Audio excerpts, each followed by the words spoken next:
And we are live back for another episode of Post Republic, July 23rd, 2025. Here with my co hosts, Silas and Tyler. And with us today, a guest appearance by our friend Steve here. Tyler, you got some of the news of the day if you want to. Oh yeah, we got more. We got more late stage Empire news.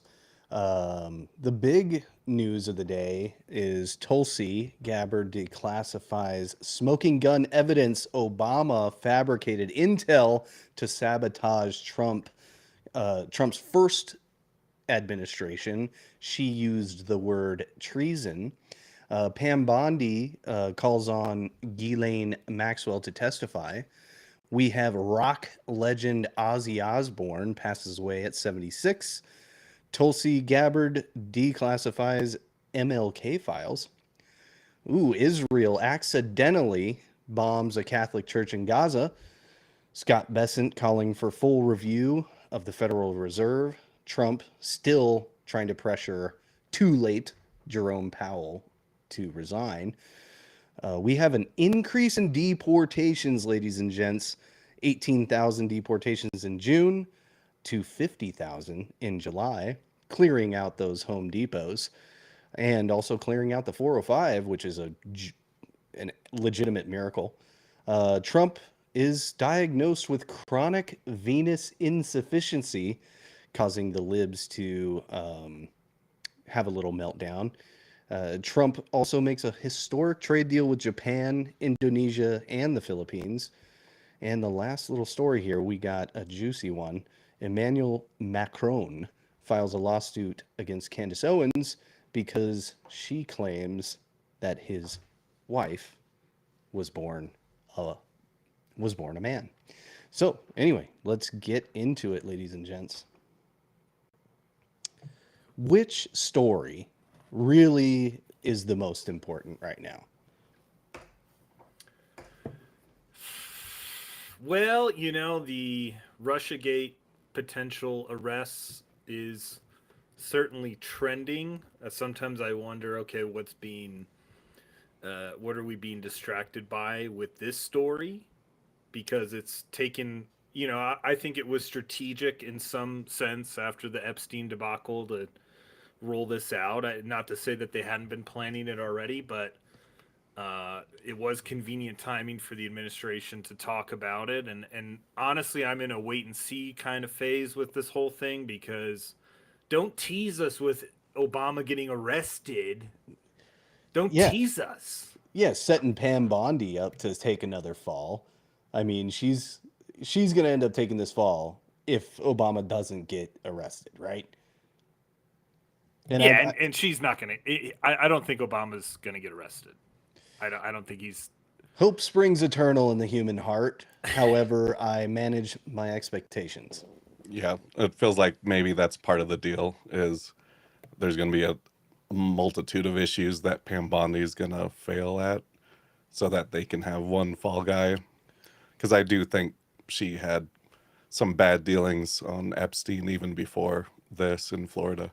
But so I think she was already kind of on the wrong side of things starting out. So we'll see. My theory from the top was that she's there to just take the fall. Yeah. But what about this theory? I've been thinking, okay, if they really are trying to go after Obama, or, the amount of, the ducks have to be in a row. It's not, you don't just, say they try to prosecute him, but don't have a solid case, and then he somehow gets away. So it's like, if you're going to shoot at the king, you got to kill the king kind of thing. But I would love to see Obama imprisoned at Alcatraz. I would die happy. What do you think, Steve? Is Obama going to prison? So I'm of two minds on the subject. I absolutely agree. They better have a rock solid case. But what I did see me pretty happy is they have to indict him somewhere other than Washington, D.C. I think that's going to be a huge factor. You never get him convicted in D.C. That's true. Because if you're, well, what about some sort of military tribunal or something like that? And not necessarily like just a normal court case. I mean, we're talking about treason here. This is unprecedented type of stuff. It is, and I see So, him trying to get in. I was going to say, I see him trying to get into the presidential immunity, which there is no presidential immunity for treason. This is going to be a wild situation, and I'm here for it. well, the Supreme Court recently did pass that or made that ruling about how, the president can't be prosecuted for official actions. And so I think the libs are saying, oh, yeah, well, you know, Trump's Supreme Court, they already, ruled on this. So Obama's safe. Yeah, but they knew that there wasn't evidence for the Russiagate scheme, and then there's evidence, or there's literally emails of him, telling them to do the opposite. So I think that pulls it out of, even if he is, acting as a president. But then afterwards, if he kept mingling in that conspiracy, then he doesn't have that protection. Yeah, I mean, if we're talking a presidential immunity for official business, is it official business to rig a fake story to try to take down the next president? Is that the argument that they're going to make legally? Well, I have my doubts, even if by some miracle they actually do prosecute Obama, that they'll get a conviction. But I mean, I'd take Comey and Clapper and whoever else can, I mean, Adam Schiff. Like, let's get some scalps here. Yeah, Yeah. they need to start with them first anyway. Yeah. Well, we'll take what we can get, right? But we're also, we're the pessimists of the bunch over here. We're the pessimists of the MAGA sphere, I think. But we're the pragmatists, really. We're not, which is lost. Is there a difference? Oops, looks like we lost Steve. Oh, did we lose Steve? He might pop back on. Oh, yeah, okay. Is there a difference between pragmatists and being, well, A pessimist. So there are the black pillars who, for the most part, didn't vote for Trump this time anyway, but there are people who have a tendency to black pill immediately because it's like, oh, wow, he's not actually our savior. He's not perfect. He's not going to be able to do everything because of certain things. He still has some bad people around him. But no, I think pragmatism is, it makes you a little more sane too, because you're not like riding that wave of like, he's going to crush the deep state. He's actually going to drain the swamp. No, let's just be real. He's going to get some good things done, but he's also going to be hampered, and he has his flaws with a lot of issues, but at the same time, you take what you can get. So that's not a bad thing. That's a mature view of politics. Just taking what you can get, realizing you're not going to get everything. I mean, how hard is this to just be an adult? Or is it really, I kind of think that there's just a grifting element going on where people need something to rage bait about. People need something to have a melty about, because that's just kind of what gets clicks. And since Trump is in power, now everybody's just like, all right, he's going to be the target, even for people on the right, whether it's libertarians or the FAGA movement, the fake MAGAs. Yeah, likely. Faggot was a fun.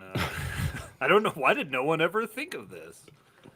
The libs they couldn't use that as a slur because Yeah, I don't know. I wonder if there's going to be a way to get the Democrats to request more of what's going to be their demise, like they're doing kind of with the Epstein files. I doubt there's a way that they can turn them like on Obama or any of the others, but maybe there is like a smoking gun they're waiting to release to have the whole left side kind of revolt at what they've been following. But is this just the way that politics works? Is that people are just going to always kind of attack whoever's in power? Yeah, did you guys know that the libs care about Epstein? Nancy guys- Pelosi said, release the list. I'm seeing these NPCs like the perverts protecting, like the other perverts, and I'm like, dude, I haven't heard anything about this from any Democrat at all up until this point. Not even really during the first term. A lot of them were, riding the official narrative or not wanting to sway off. But that, to be fair, that was one, the Epstein didn't kill himself conspiracy that like even pretty high level normies were okay, that's kind of bullshit. Like I can see that. Mm-hmm. But yeah, not even really during the yeah, so I don't know what's gonna. I don't have a lot of confidence that it's going to be what we want it to be. I could see it dragging out for like a year into the midterms, just as that like story that's gonna like, are they actually gonna prosecute whoever? Because I mean, strategically, does it make sense to announce that if that's what you're gonna do? I don't know. Like, is that to prepare people? But like, you do it through an AI meme. I think that just seems kind of implausible to me that it'll actually happen. I looked for that post on Trump's Truth Social and I couldn't find it. And so I thought it was another like hoax post or whatever that they just Photoshop, whatever. Like a fake Trump truth. Yeah. What, but which everyone's post? reporting the one with the AI video of Obama getting arrested. Oh, yeah. Because I was like, that's pretty bold. Even though it's obviously AI, it's a huge kind of nod toward that intention. Let's be real here. Trump needs a serious distraction. I love the guy, but I think he definitely needs a distraction. Hey, Steve, are you there? Uh-oh. Steve, no. Maybe you need to drop out and come back in. It seemed like his stream was lagging there because I was talking for a second. So. Oh, bummer. I don't know if it's. Yeah, no worries. Yeah, we'll figure it out. Well, I mean, so do we still support Trump, or is he a pedo protector? I should be. Can you hear me? Oh, hey, what's up, Steve? I heard you. We're getting a lag, maybe. I think he responded to you like a minute ago. Oh, bummer. I had a feeling that would happen. No worries, he's back in. Steve, what's up? Can you guys hear me? Yeah. Yep. Can you hear me? We can hear the kitty. Is that on your end, Silas? No. No. That's interesting.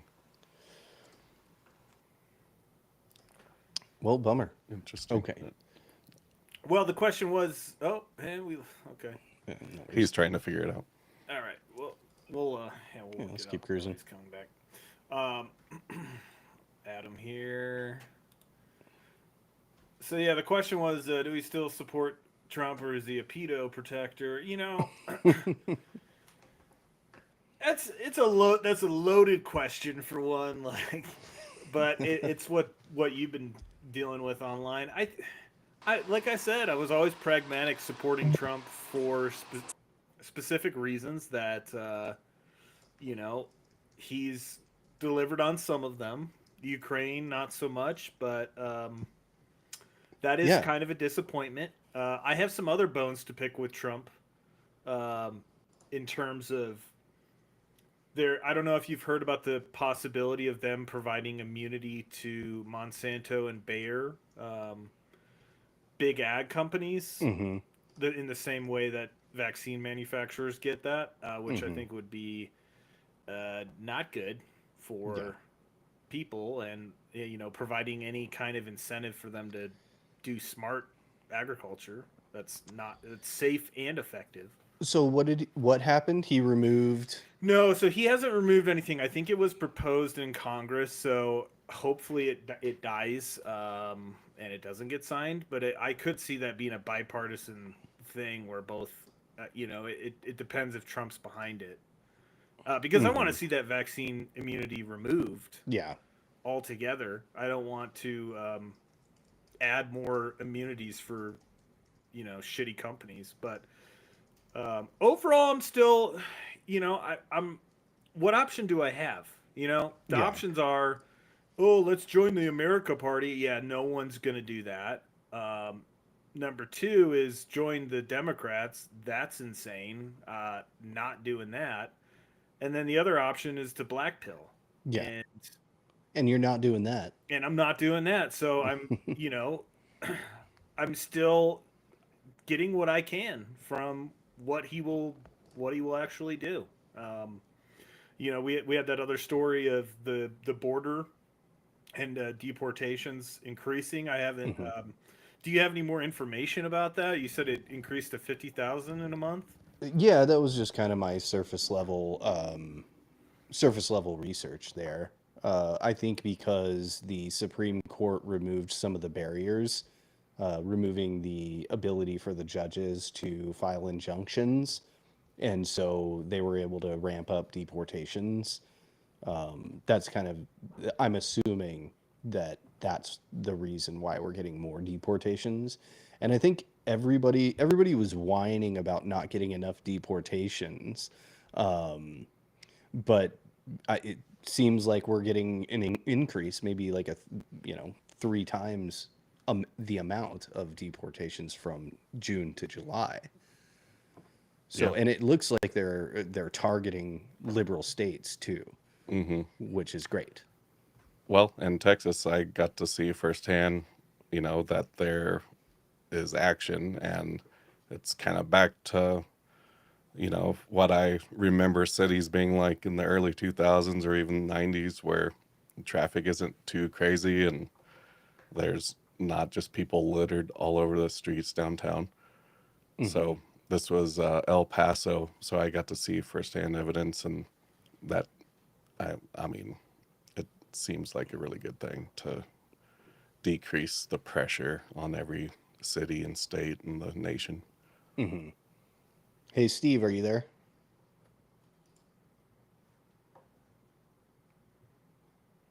Bummer. I think so. Bummer. Oh, Can you hear me? there he is.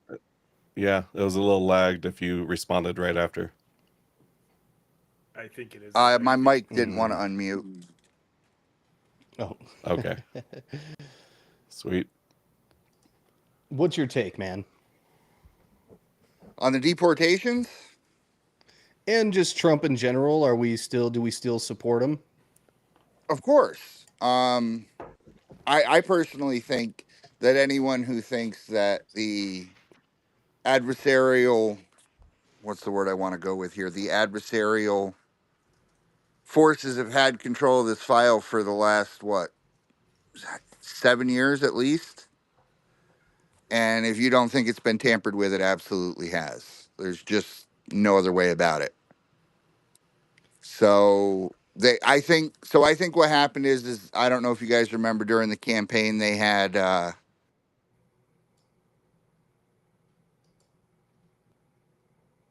Do we get a drop again? Oh, bummer. Well, what was I going to say? Oh, well, I just wanted to white pill for a second. Okay. Getting a sealed border. I mean, that seems to be the most important issue that has been dominating politics for pretty much the last, I don't know, 10 years since Trump came on in 2015. And I never thought that I would see a closed border. I really never thought that I would see it because I manage my own expectations. And we have a 99.9% sealed border. So I'm happy about it. Yeah, that's huge. Definitely is going to put it in the past, hopefully, from here on out, because I think they're installing technology that will prevent it in the future with the Golden Dome or whatever. besides the wall, there's going to be other tech. Mm-hmm. Yeah, I mean it's going to be hard for, let's say Newsom were to get in 28.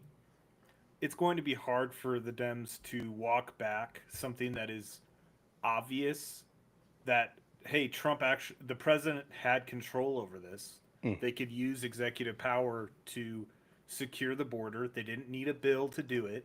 They just needed executive action and actually allowing the agency to do its job. And oh yeah, not flying people over the border. Um, so if they were to say, oh, I think I can already see them saying, oh, ICE has to not be masked anymore, and kind of use their foot soldiers to dox ICE, just make it more difficult for ICE to do their job. But in terms of strategically, especially, they build the wall before the next administration. They implement procedures that makes it even more secure, and you have increased ICE agents. Unless the country is just going to be like, yeah, you know what? Let's open the borders up again, and let's do that we had during Biden. It's going to be hard for them to really get those numbers, even after even the worst case of Newsom getting in.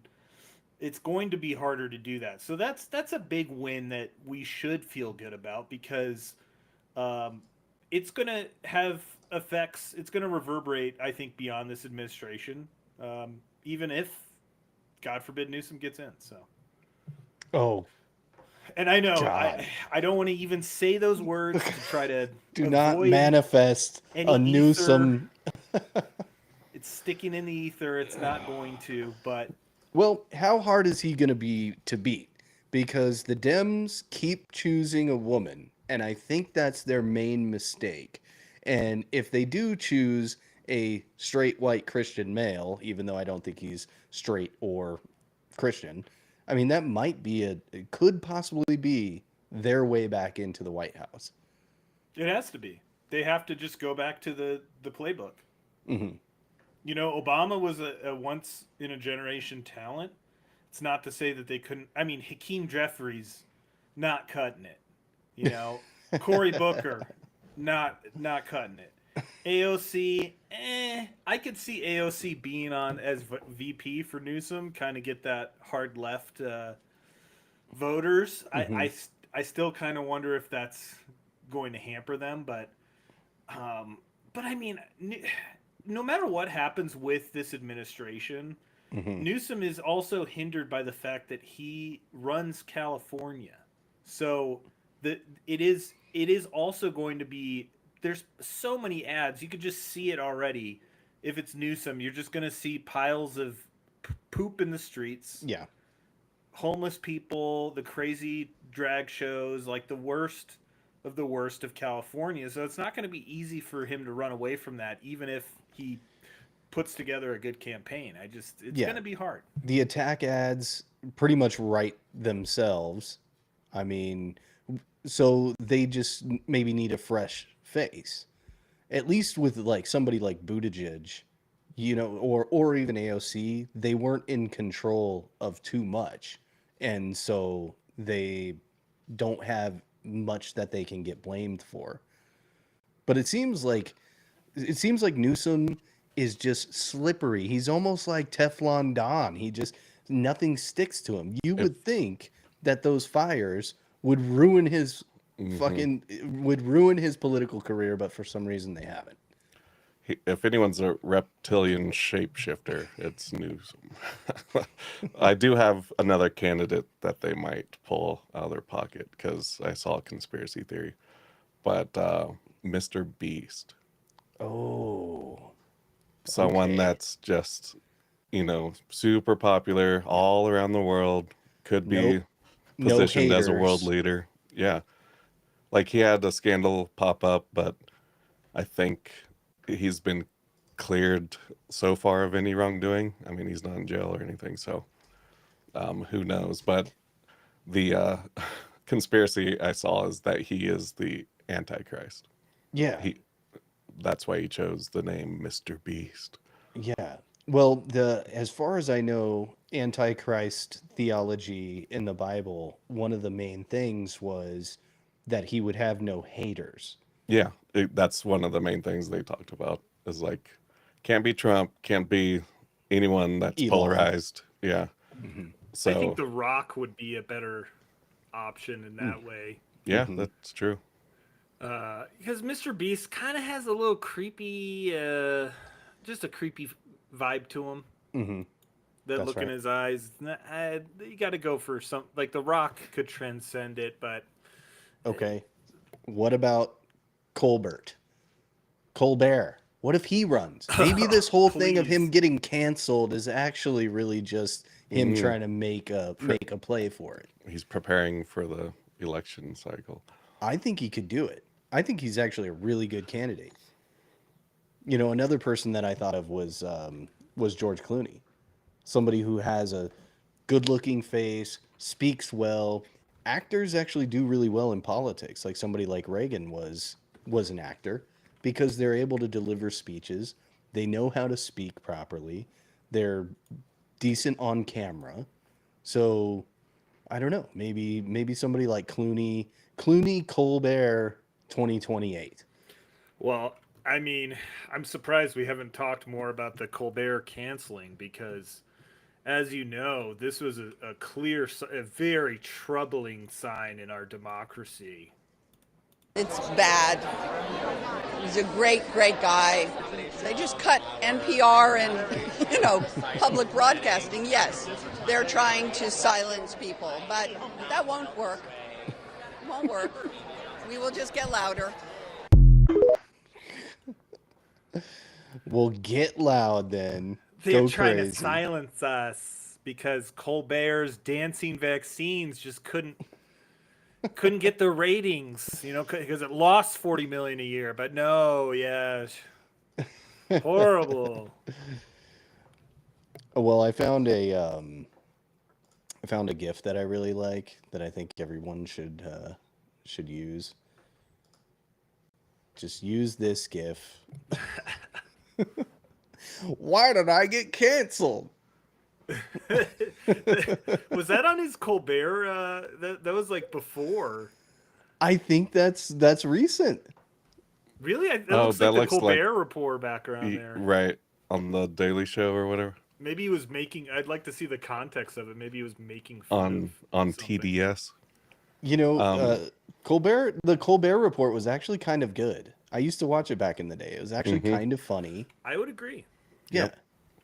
Did you see he did a whole skit of going to the room that Trump supposedly had the P tape or whatever recorded in? I just saw it today, and he's doing the whole segment on, like, he's in there like imagining what happened or where Trump would have sat and all kinds of Oh my stupid God. stuff. Just trying to recreate it pretty much. Yeah, and he's like, "Oh, you can see the Kremlin right over there."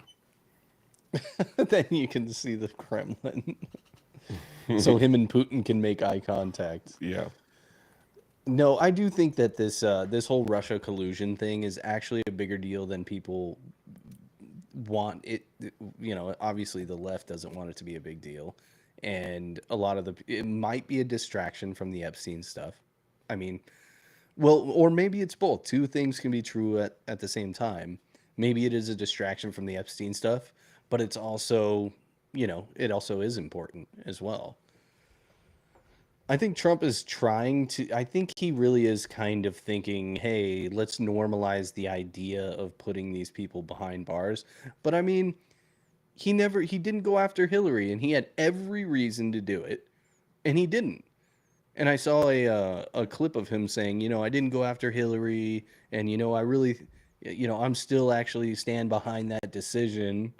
But it's like, come on, man.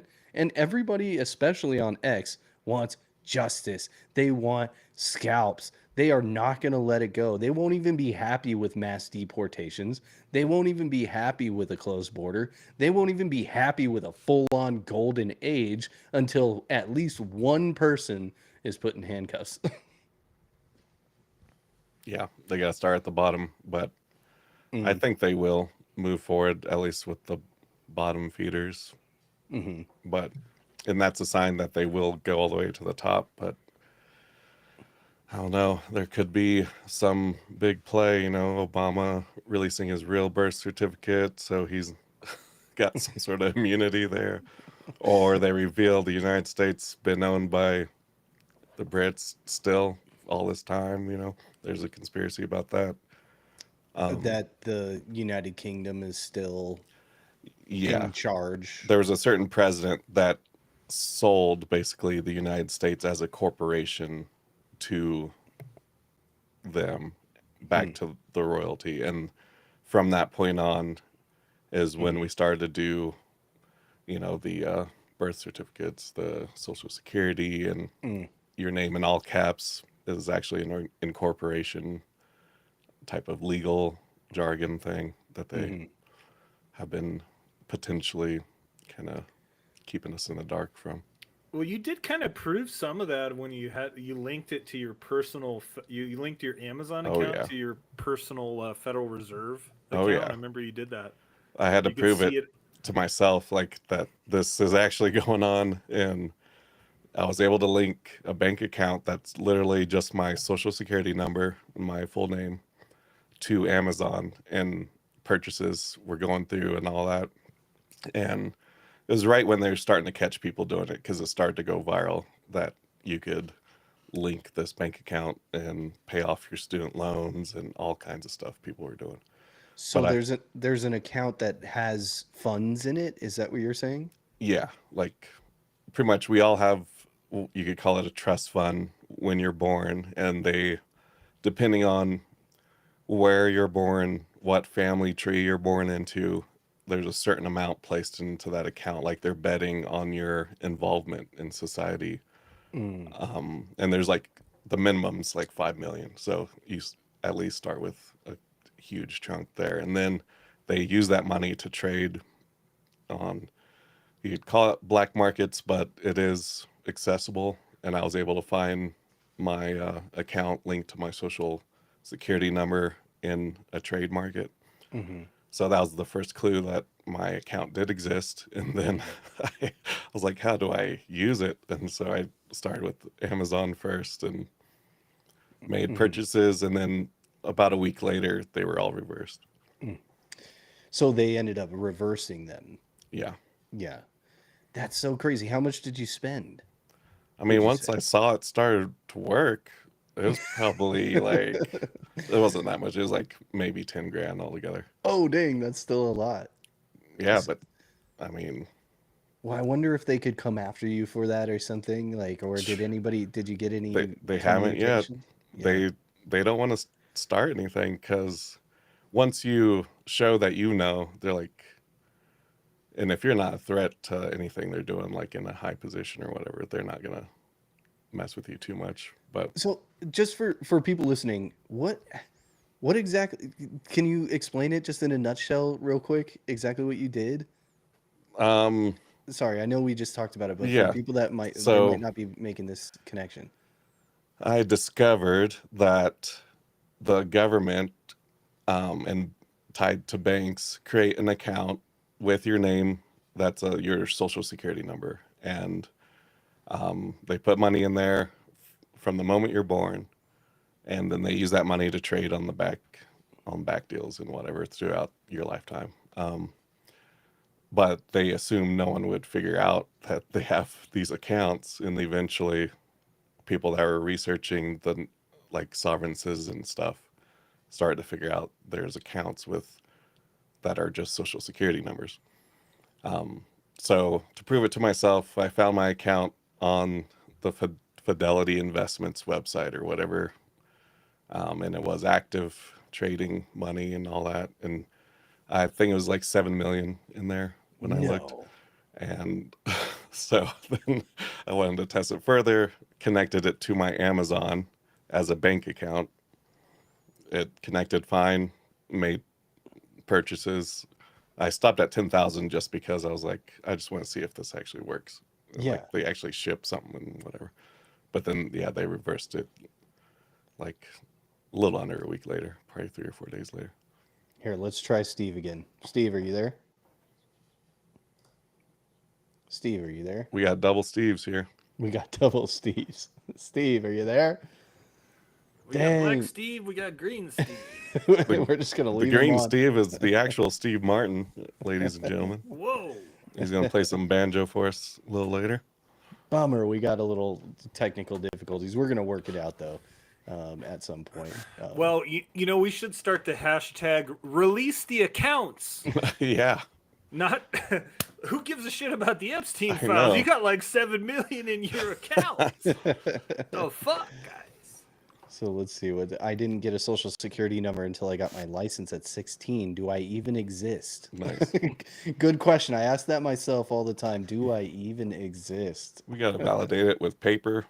Well, Catherine, your account may be a little lower. You haven't had that compound interest for the first 16 years.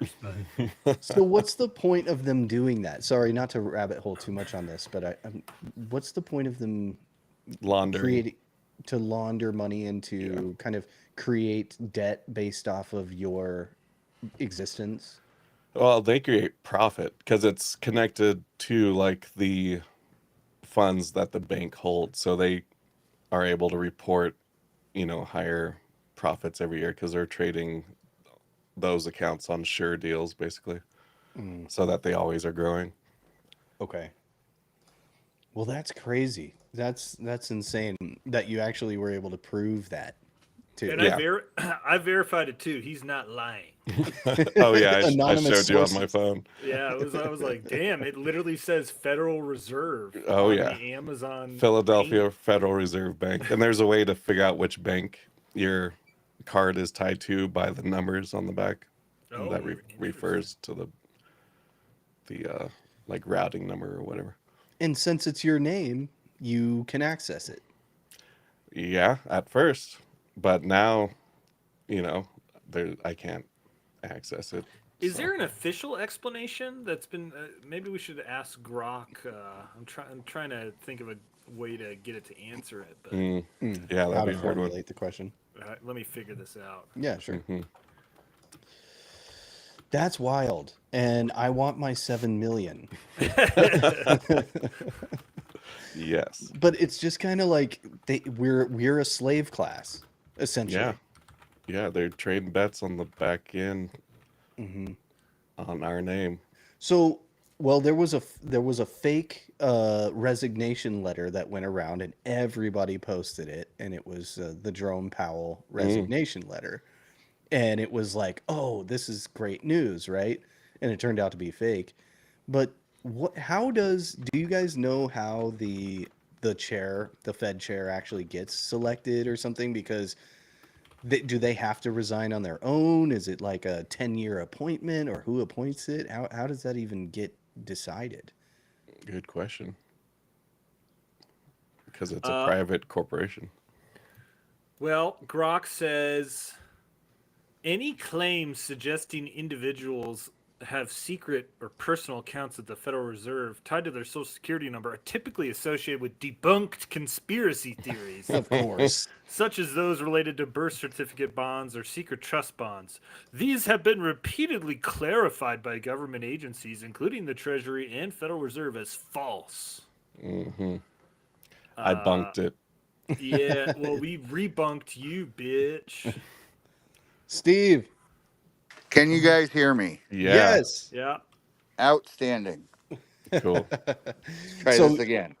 Yeah, and we were just talking about Federal Reserve and stuff, and I remember last space that we were on, you were talking about Federal Reserve type of stuff and economics and stuff like that. Steve, did you hear about what Silas was talking about, how he was able to access his account that was created in his name with his social security number and stuff like that? I kind of heard a little bit about it. That's something I'm not too familiar with. I'm kind of more familiar with the Jerome Powell front-facing Federal Reserve we all know about. Mhm. So I'm gonna have to dig into that. So, Yeah. do you know how the Fed chair is chosen, or how long do you know how that works? Because Trump's trying to get rid of him, but apparently he can't. So he's appointed by the president. So the president, but being that the Federal Reserve is neither federal nor a reserve, once they're selected, they just have free reign to do whatever they want.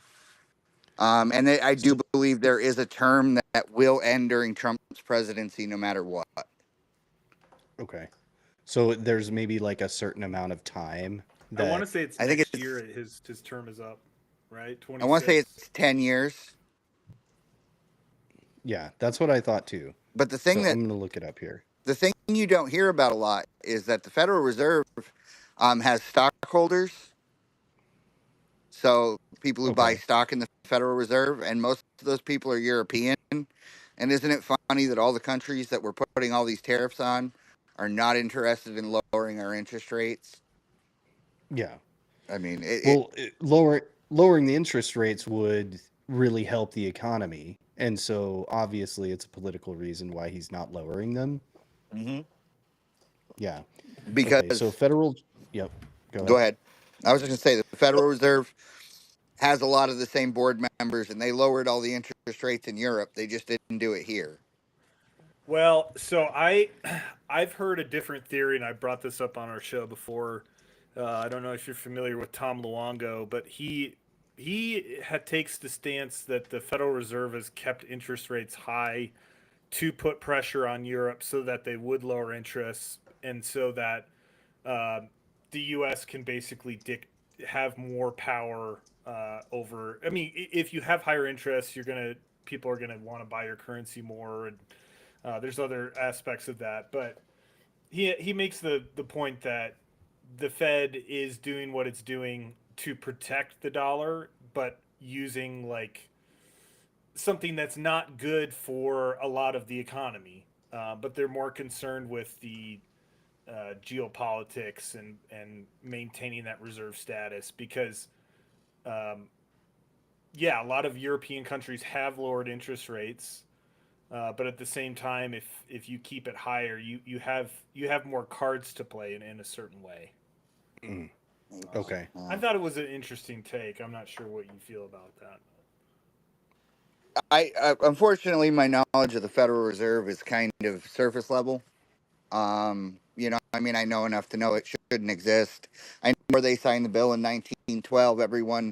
Every rich banker that was against it was on the Titanic. Yeah, right.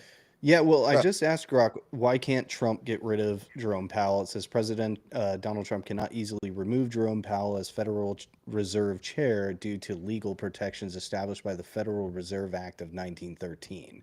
The act stipulates that members of the Federal Reserve Board of Governors, including the chair, can only be removed for cause, which is generally interpreted as misconduct and malfeasance. But I guess he was caught lying to Congress, though, about how funds were being used.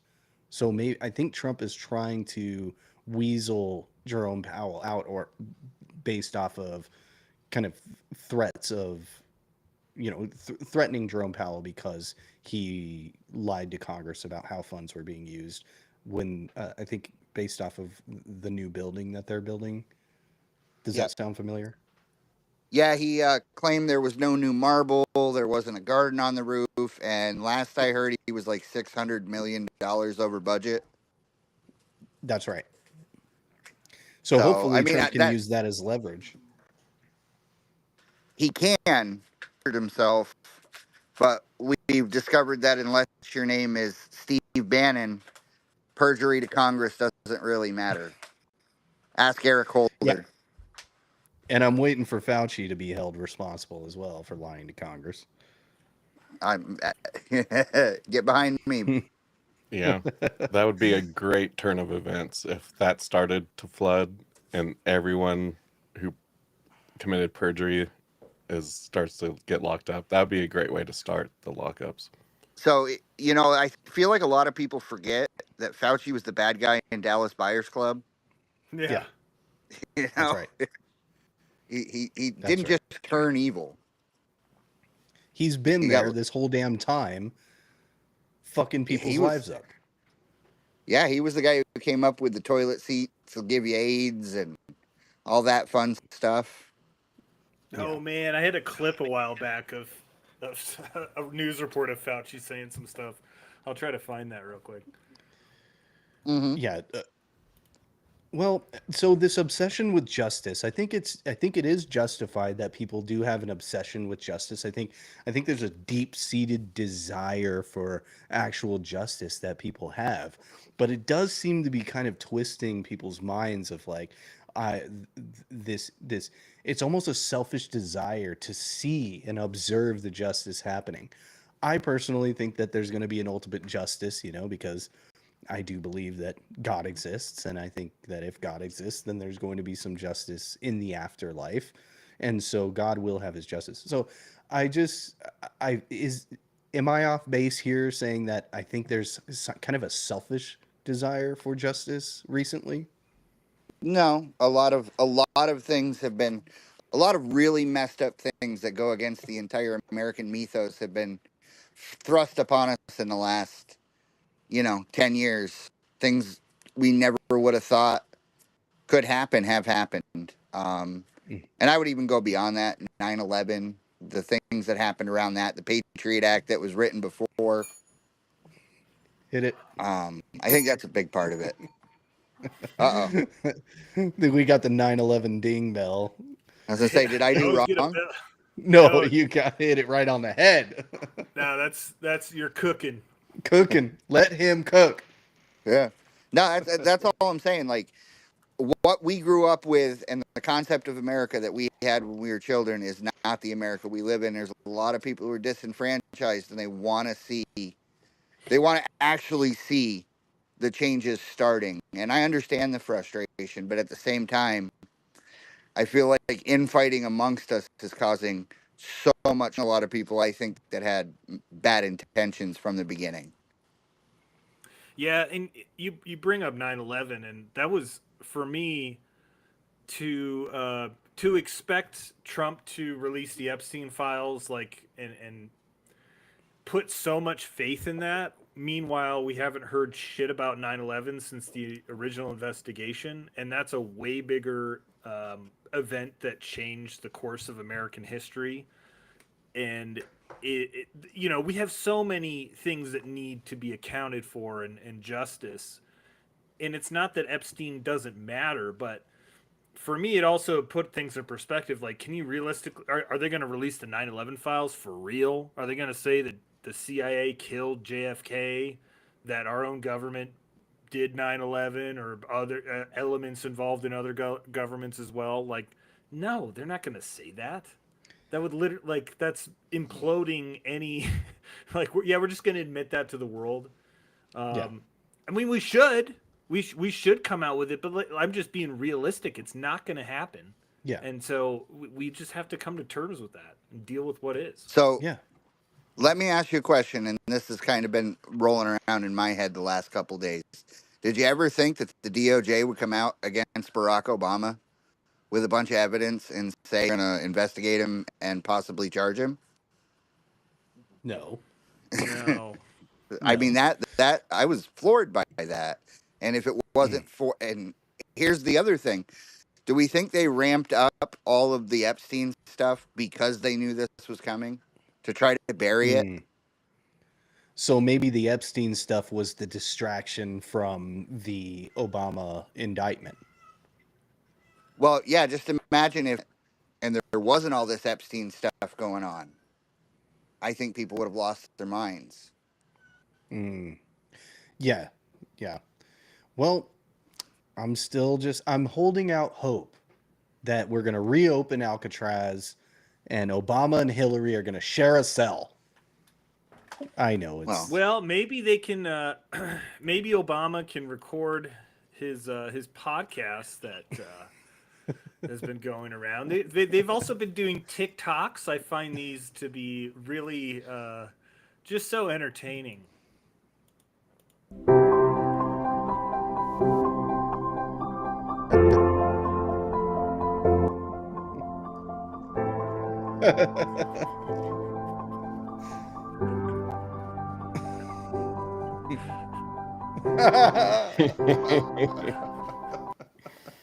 That's so good.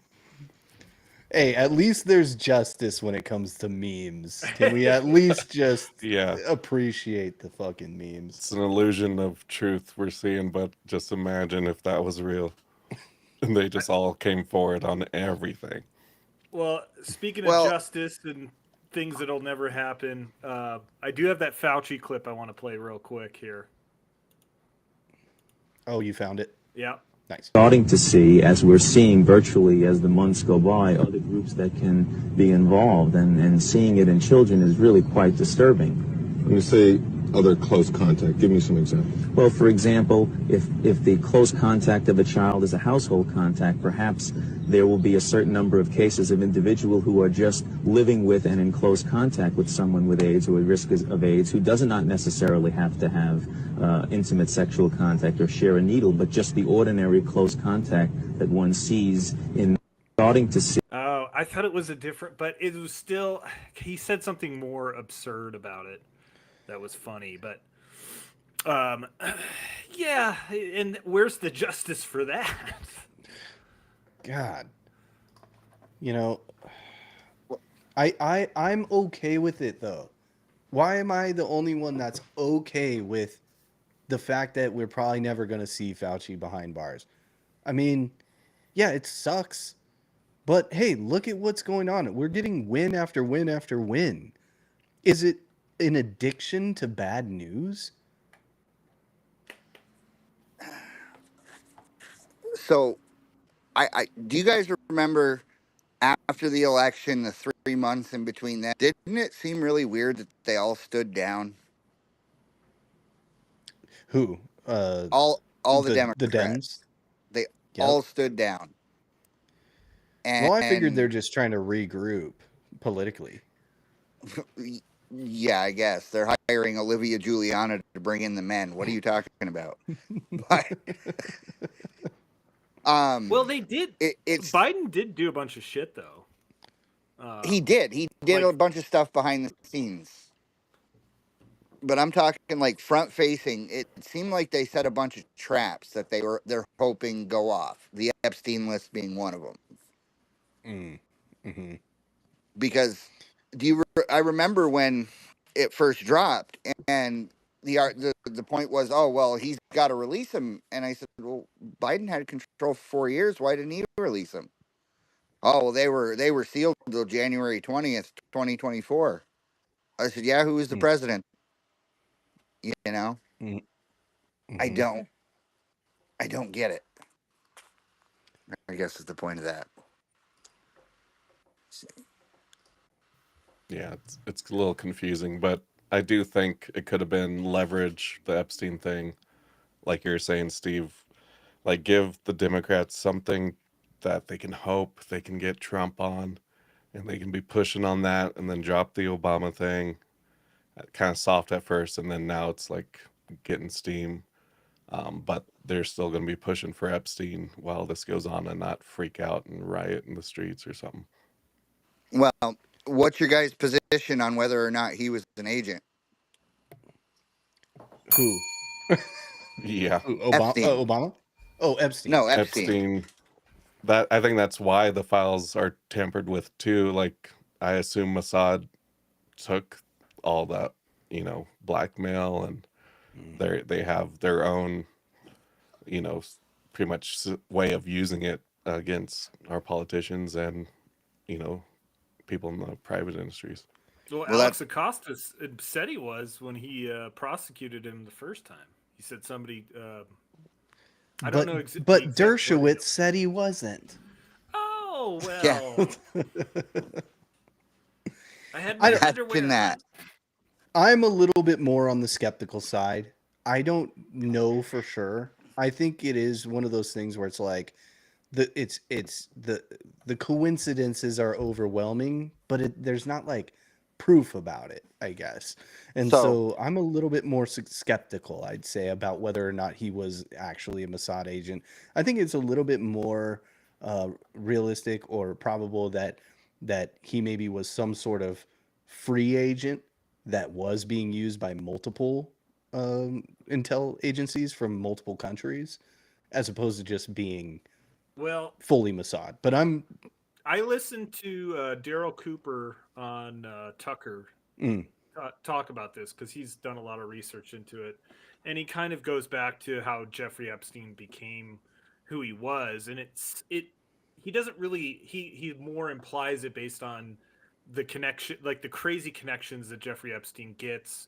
Coincidentally, Donald Barr, who was Mhm. the attorney general, who was Bob Barr, Bill Barr. Bill Barr, sorry. Mm. It was Bill Barr's dad who gave Epstein his initial job when he was 20 years old at one of the most prestigious high schools in New York City. Mm. And just all of his connections that he makes, it basically makes him seem like somebody who was picked for a role. Like they knew that this guy could be corrupted to initiate this type of scheme. And somebody's pointed it out, like Epstein's whole thing, that if we're making the assumption that it was blackmail, is that he was basically franchising that concept out. Like that's existed since probably Rome, but there are other examples of another prominent one, if you guys are familiar with the Franklin cover-up in the 80s. No. Franklin Credit Union. The Franklin cover-up was basically like kind of a pedo scheme in the 80s that got a lot of politicians. This guy, Larry King, a separate Larry King, not the CNN guy, I think he had an orphanage in, I want to say it was Kansas. Mm-hmm. And he was basically farming these boys out to big politicians in DC, and people speculate even HW was involved. And that documentary got scrubbed real hard. They pulled it. They never aired it, but somebody posted it years later, like a bad version of it. But so that's another example of this kind of scheme. If you want to get people to do what you want, you blackmail them, obviously, and children is a very easy way to get somebody to do what you want. Well, look what happened to Matt Gaetz. Yeah. If you know that story. They kind of set him up to do that, pretty much. There was a wasn't guy, she, he's like in 17 though. So yeah, here's what happened. There was a guy. He worked for like the DMV making IDs, and it all involved like releasing some spy in some other country. But basically, what he would do is he would give underage girls an ID saying they were of age, and then get men to sleep with them, and then try to bribe him, and that's what happened to him. Well, and I heard So it was she an had- extortion. It was an extortion scheme because Gates's family is wealthy, and so they were trying to extort cash out of the Gates family. I don't know. I mean, I can't say for sure. What I had heard is there was some kind of spy who was connected that he could have gotten released. And that was the deal, is you do that and this goes away. And he said no. Mm-hmm. And everybody said, oh, you're crazy. But they looked into it and everything lines up perfectly. So it's Well, not. one thing's for sure. Yep, go ahead. I was just going to say, it's not a new scheme. They've been doing it for years. You go back to J. Edgar Hoover and all the stuff he was doing. I mean, he wasn't quite doing that, but you know what I mean. Getting people in compromising positions. Roy Cohn, I think one of Trump's mentors was doing that too. And I'm Probably. not saying that Trump followed in that suit, but I'm sure he was aware of these things going on. Well, Silas brought up a theory a while ago. I mean, this was before we were even doing the podcast, but he told me that Trump was a part of it all. Not necessarily that he was, how do I say, compromised, about like underage sexual stuff per se, but he was a part of the cabal or the shadow government or whatever, and that he kind of went rogue. And it's basically a Hydra monster with multiple heads that are kind of starting to attack each other. So maybe Trump really was a part of it and knows a lot, and the military or intel agencies or whoever came to Trump and said, "Hey, we need to do something about this," and recruited him to run because they needed some sort of figurehead, a political figurehead. I mean, we'll never know. I mean, okay. I don't want to say we'll never know. Odds are we probably won't know. Um, Mm. I really think they're leaning into this Epstein thing to get the Obama thing to go away. Oh, so that's Because the reverse. that's what they're using it to turn his base against him, because a lot of his base voted for him for that. I mean, it was part of it. Definitely not why I voted. But then you see the big influencers who are losing their minds over this, and it's just every day. There's two extremes. There's the cat turds who are like, just move on. Your Ben Shapiro's and who's that other clown? Mark Levin. Mm. And then there's the other side that are just every day hammering, this isn't what I voted for. He's what he is. And I don't know. But it's like, what did we vote for? I didn't vote. I personally never thought that I was going to vote for Trump and then he was going to release the files or whatever. I, I can't help but sit here and think, why is this so important? And I guess the reason why it's so important is because if our government is being held hostage, then I guess we don't really have a government. We don't really have a proper society. So, but at the same time, how much can we actually like just talk about this though? Like it seems to be dominating the conversation when there's other stuff like immigration or trade deals or closing a border or Yeah. actually getting some sort of power back. I really do feel like Trump is actually giving us power back, but we're kind of squandering it because we just can't get over certain injustices, I guess. But Well, but the problem is we're just gonna never know, like you said, Steve. But go ahead. I was just going to say the adversarial media, just real quick, the adversarial media that tries to get us fighting with laser focus on this. And about 48% of the country is going to lap it up. The same stooges who ate up Russiagate are going to be out there screaming this at the top of their lungs. And then a good 40% of Trump's base is eating it up too. So you really gotta, and then they have the perfect built in. Well, if you still support him, you support, protecting. But that's not, it's not what it is at all, because by that theory, almost every politician is protecting. You know what I mean? And then you start getting into murky Hawaiian shirt wearing kind of territory. But I'll go ahead.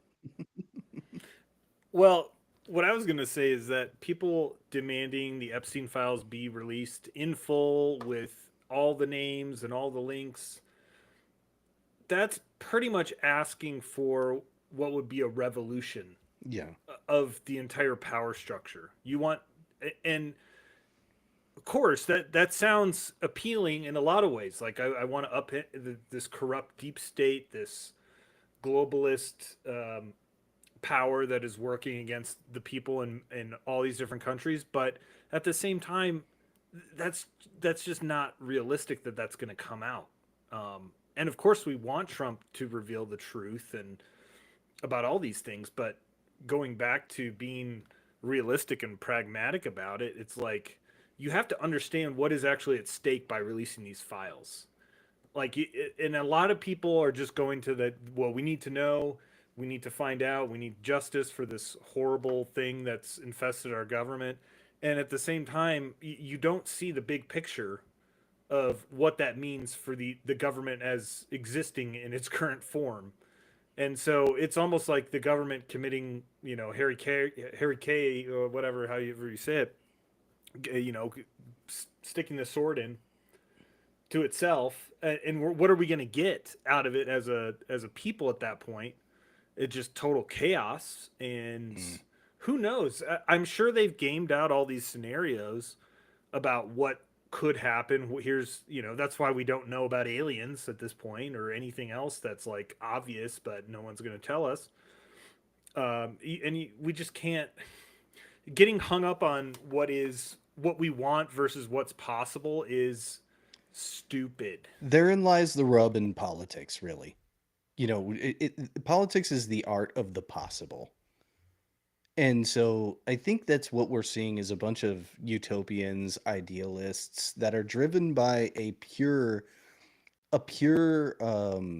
desire for justice and truth. I'm glad that people do want truth and justice and transparency, but the problem is, I think with a government, just kind of the definition of a government, it cannot be totally transparent. So we want something that can't happen, like you're saying. I mean, we're pragmatists over here at the Post Republic. So, I mean, I don't know. I don't even know where this is gonna end up going. It's just I'm a little bit bummed and black-pilled, I guess, because I'm like, man, I just want to enjoy the wins. I feel like we're getting wins.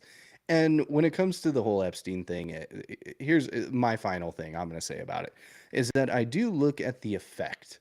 And the effect is splitting the right. The effect is a wedge into the MAGA movement. That's what's happening right now. And the left is capitalizing on that. And all the while they're regrouping. These dirty LGBTQ plus commies are out there regrouping, and they're ready to take power, and they're using this issue to make that happen. And I think the utopians, the justice-seeking people on the right are going to essentially hand the government back over to a bunch of demonic, satanic, actual pedos because they're not getting what they want. And I'm a little frustrated about it. I got one! Yes. That is correct. And, we have to... I didn't know when to bring this in. But we talk a lot about, witchcraft. Mm-hmm. You specifically talk a lot about witchcraft. I won't shut up about it. And you shouldn't, because it's not a joke. Yeah. In what you're talking about with LGBT and feminist issues, I brought this guy in before, Jay Dyer. Mm-hmm. Really appreciate a lot of the research that he does into the occult and geopolitics and history and everything. The man is very knowledgeable on a lot of different subjects. But he had an interview with Rachel Wilson, who wrote a book about the occult history of feminism and witchcraft.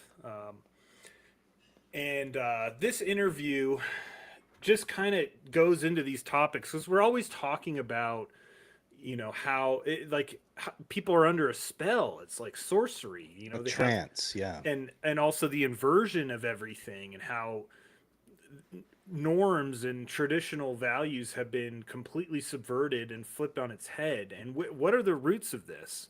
And so I wanted to bring in this. I have a couple clips. They're about 5-6 minutes long, but I found them very valuable to understanding both the current moment and how we got there.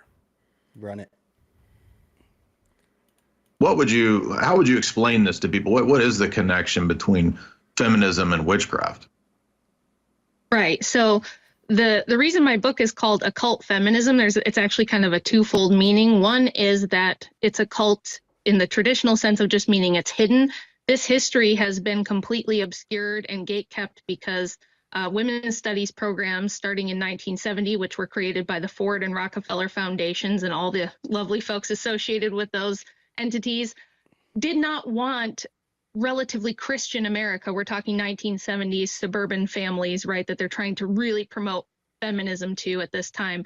They didn't want this history of it being bound up with things like theosophy and the occult to be well known, because Americans are going to reject that, right? Most of the normal family people are going to reject it. So most people don't know, almost every suffragette you've heard of, almost every famous women's liberation activist from all the way from the beginning of the revolutionary period through when suffrage was passed, and even after that, they were spirit mediums, fortune tellers, tarot card readers. They practiced various forms of witchcraft, theosophy, or occult magic. The Golden Dawn had its own female priestesses who were suffragettes, who were out marching and doing terrorist acts in England, and in the United States as well. So there's an old saying that there was hardly a suffragette that didn't sit at the seance table. And this was certainly true. So if you are a feminist, right, it's kind of a chicken or the egg situation where it's like, are feminists drawn to the occult because it's a complete inversion of Christianity, Christianity being a patriarchal religion built on God the Father and a literal patriarchy? Therefore, all of this occult goddess worship stuff is very appealing? Or is it that goddess worship in the occult developed as like an antithetical religious system to something like Christianity? So either way, let's say you're a young woman who goes off to college and gets radicalized into like some of the really crazy feminist stuff, you're going to reject any Christian upbringing you had as oppressive. And so you still need some kind of spiritual dimension to your life, especially for women. The very first founder of the first American witch coven, Susanna Budapest, said this. She said, women need a spiritual dimension, and feminism is the political arm of witchcraft. That was a quote from her. She started the first American witch coven called the Susan B. Anthony Coven No. 1, and she was the first person in California to get witchcraft laws overturned in, I believe, the 1950s or 60s. So there's always been this link where if you're a rebellious woman, you don't want to be under church authority, or you want, political liberation. These occult religions are very appealing. Even now, they're very appealing, even in modern times. In fact, various forms of witchcraft are the fastest growing religions in both England and America now. Things like Wicca, green witchcraft that's very like environmentally activist, or it kind of all ties in, right? The socialism, the Marxism, it's tied into the green the veganism, the exactly. Feminism. Yeah. It's all kind of a rebellion against anything male, anything patriarchal, anything like God the Father or men, masculine principle. They do see, because you guys probably know this Marxist oppressor-oppressed narrative, they see the history of men and women as being in opposition to one another. That's why if you go to Witch Talk, right? You go to Witch Talk, you're going to see lots of women who are really into Lilith worship, or, it's kind of like a pick your own goddess buffet. Like Inanna is my favorite, and I'm going to worship the divine feminine. So it's just very appealing if you have this feminist political ideology that's opposed to hierarchy, right? Yes. And so I got blocked today by somebody on the MAGA movement where I made a post today that music is essentially witchcraft.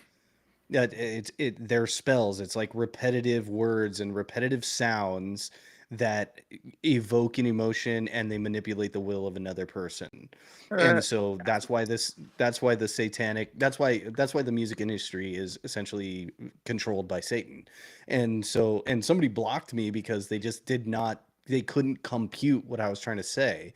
And my whole point was that witchcraft is around you in ways that you don't really realize. And so with the death of like Ozzy Osbourne and stuff like that, Ozzy's like kind of like a weird little anomaly, because some people claim that he was actually a Christian. You think you listen to like War Pigs or something like that. There's old quotes where people are asking Ozzy about what does the song mean and stuff like that. And he's saying actually the politicians are the Satan worshiping demons and not the people that are playing the music. But I cannot help but think that Ozzy Osbourne had such demonic how would I say this? Demonic imagery and demonic themes, and he was very extreme in his drug use. Apparently, he even tried to murder his own wife. He seems demon possessed to me. Is that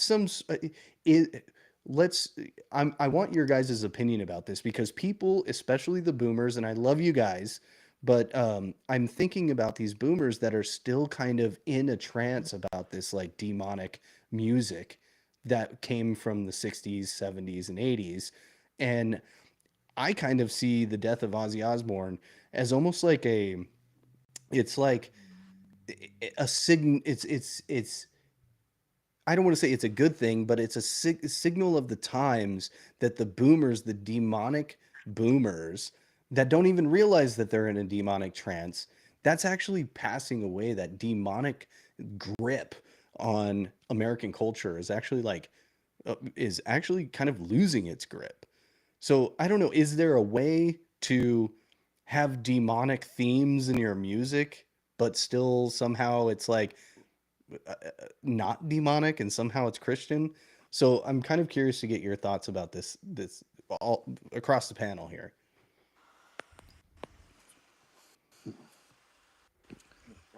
So you're talking about the chanting and the repetitive nature, like you said, of music. Advertising works that way. People think if they just don't watch it, it doesn't work. It's not how it works. What's the word I'm looking for? A lot of power in ritual and repetitiveness. And people don't understand how much we're guided by it. So, as a man who believes in God myself, it's what's the word? I might, if I didn't believe, I would have different terms to describe what I'm about to say, but there's definitely control. I think I'm losing the thread here, but there's definitely forms of control all around us. Hold on. All right. I mean, I just think that it's kind of crazy how we allow these things into our lives without really realizing, whether it's movies or TV or music or something like that. You know, I don't know. I think there's a connection here. There absolutely is. I'm sorry. I had to collect my thoughts for a second. No, we you're good. allow it. We allow it because we don't realize it. You know, stuff like even 20 years ago, Dora the Explorer. You're like, what's the harm in that? Well, they're kids. They don't know English yet. This is for little. You know what I mean? They should learn to speak English first, and then we can. And then it's great to know two languages. But kids don't learn that way. They don't learn two languages at the same time. That's just one example. What was that show? Steven Universe? Did any of you guys familiar with what was going on with that? No, but we did talk about how SpongeBob, everybody was like, SpongeBob is making everyone gay. And then like it turns out everyone's gay. Well, yeah, Steven Universe was that exactly. Actually, it was transgender, I believe. Or that Disney movie, what was it? Zootopia, is it? That caused a bunch of kids to turn into furries because I can say words, anthropomorphic animals that had human. So little kids were programmed that, and you say, well, why would they do that? Well, if there's a group that doesn't reproduce, can you think of one? You know, the LGBT community ain't pumping out kids. Oh boy, you've got population control here. You're basically queuing up my next clip here. But let's go. Yeah, I mean, we don't know about this stuff because they don't teach us. They don't teach us about the Susan B. Anthony coven. Yeah, he's got that dollar coin, but you don't. You know, we're told all this stuff, but there's so much connection to talking about patterns and repetition within music. These are they're using. You could see them using the spells and their covens to create repetition within culture and using different ways of doing that. And the themes that feminism has left is it's a lot of witchcraft. And let me just share this next clip because it goes into all these themes. Okay. Which is very ironic because if you go back to the Bolshevik government under Lenin had one of the first female cabinet ministers of all time. Her name was Alexandra Kollontai. We have tons of her writings now, now that we've got more documentation from this time period, where she explicitly talks about how we need to break up the family. The family has got to go, because this is how men establish, a legacy, how they earn private property. The motivation for them wanting to start a business or own anything is the family. So we have to get rid of that and do away with it, so that there's no longer any motivation for men to do this, and everything can be done through the state. And she was perfectly willing to work with a lot of liberal feminists of the time, even though you would think the Marxist feminists and the liberal feminists were opposed. In theory, they were, but in practicality, they often worked together. They wrote letters back and forth, explaining to each other how they're getting their agendas passed. So there's really not this opposition to a lot of the goals of capitalism and Marxism that people think there were. And feminism is one of the great historical pieces we can look to see this synthesis happening, right?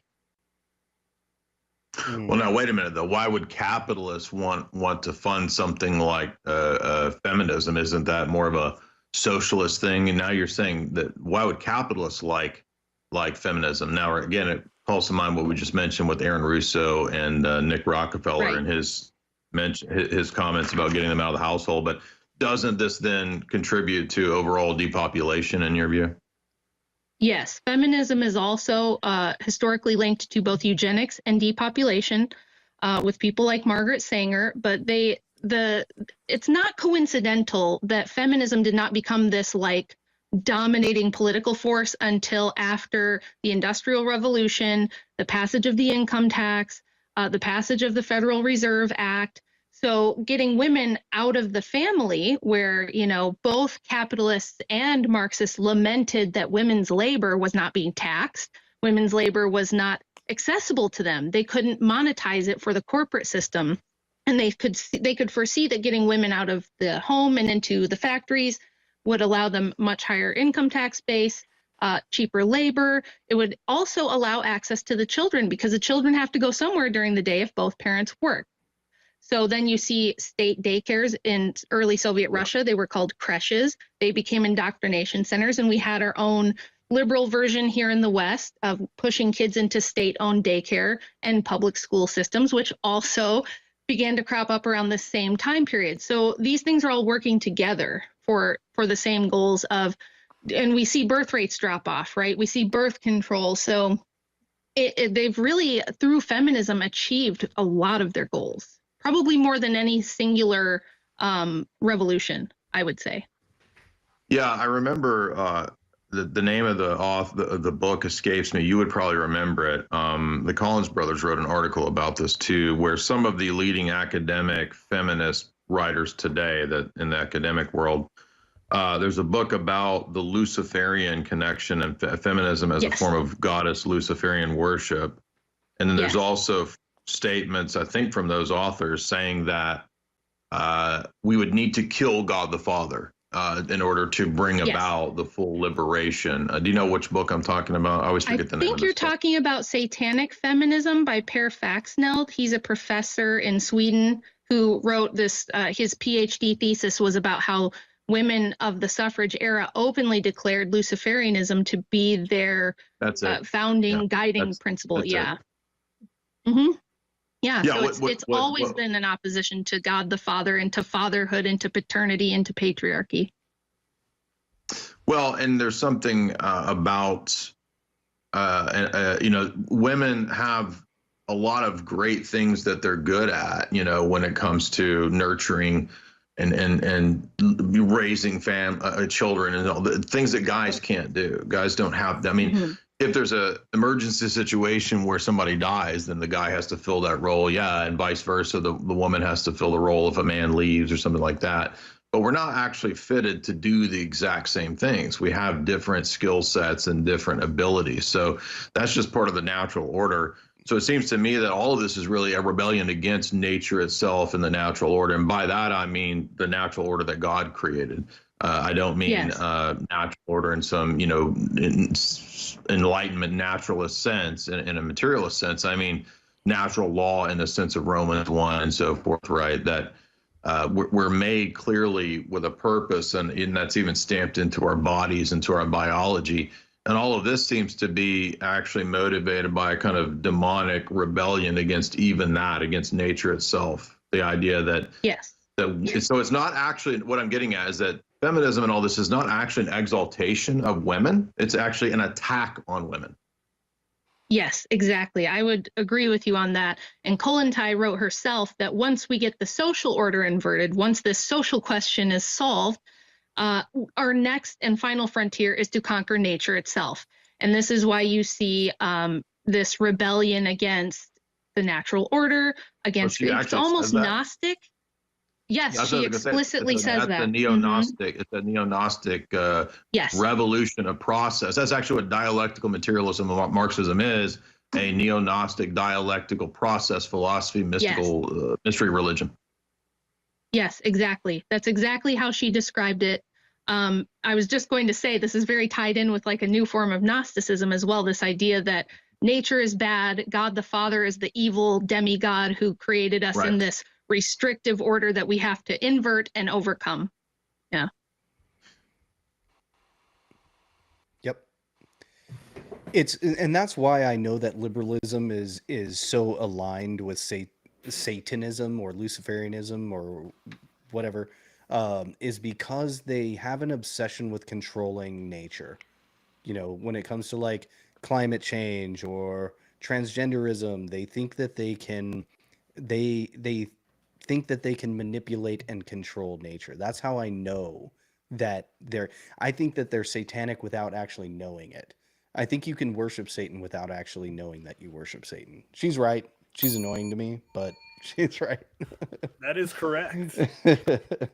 And it looks like we have a based legend in the chat here, Catherine. How I was talking about repetitive music and stuff. She said it's why I'm always saying protect your frequency. I totally agree with that. And then what did she say too? She also said women's lib. We forget all the old adjectives. And another reason why I also know that the libs are a bunch of witches and warlocks and satanic weirdos without even maybe knowing it, some of them I think they do, is because they use words. This is another form of witchcraft, is manipulating words. So they'll change the definitions of words, or they'll say something like Black Lives Matter. We've talked about this before, but that literally is a witchcraft spell. It's a black magic witchcraft spell that manipulates words or uses words to manipulate the will of another. Well, I wanted to bring up, you guys know Edward Bernays, the founder of public relations and propaganda. He was Sigmund Freud's nephew. Mm-hmm. He created a campaign, and this goes back to women's lib and feminism, called Torches of Freedom in the early 1920s to get women to smoke. And he had them march down a main street in New York City smoking cigarettes, and then there was the article that followed about torches of freedom for women, or basically associating women's liberation with being able to smoke, because back then women weren't allowed to smoke, or it was at the very least not socially acceptable. And that's just like a prime example of using the spell of associating freedom with like one of the biggest addictions that you could start, just to sell cigarettes. And that false value masked within a something that people actually do value, like freedom or liberation, all these terms that are associated with a lot of feminist philosophy, is kind of a spell where it's promoting something as empowerment, but it's something negative. The issue of abortion obviously is front and center of that, because when you think of women's empowerment, almost inevitably, like the next term that comes up is abortion. And that seems like such an inversion, such a terrible outcome for a woman to have to go through, that that's the peak of her empowerment, is to abort her child. That's such an inversion of everything. Yeah, it keeps happening through history. Like the twisting of words and definitions to shift people's minds towards something. And you were talking about music earlier. Like, I think any form of media can obviously be used to manipulate, and that's their biggest weapon. That's our biggest weapon, because the base thing is our consciousness and our perspective. Like, how we view the world is going to be how we act in the world.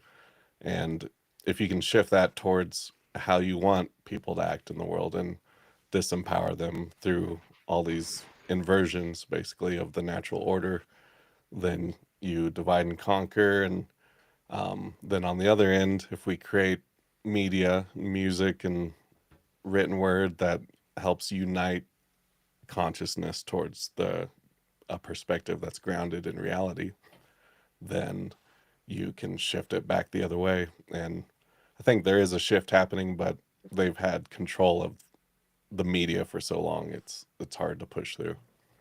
Well, that brings up an interesting point: is it ethical or right to use a form of ritual or spells or witchcraft in a positive way, or is diving into that realm just too, So that would be white magic, right? Yeah. right? The positive way to use magic is non-infringement, and so it's like putting your energy and message out there in a way that people will opt into it as they want, which is easy to do with music and most media right now. But they have such large control of the media, they push it everywhere, their optics and their message. So that is actually creating the infringement on free will, because like we're saying, people don't realize they're worshiping Satan. They don't realize it. Yeah. Well, it always ends up in child sacrifice. I mean, it just always does. And that's another abortion is attempting to control reality, right? Because there's this, you do this act, and the natural outcome is to have a child. And when an abortion and also contraception and birth control are also satanic utopian attempts to control reality, or at least avoid the ramifications or the consequences of actions.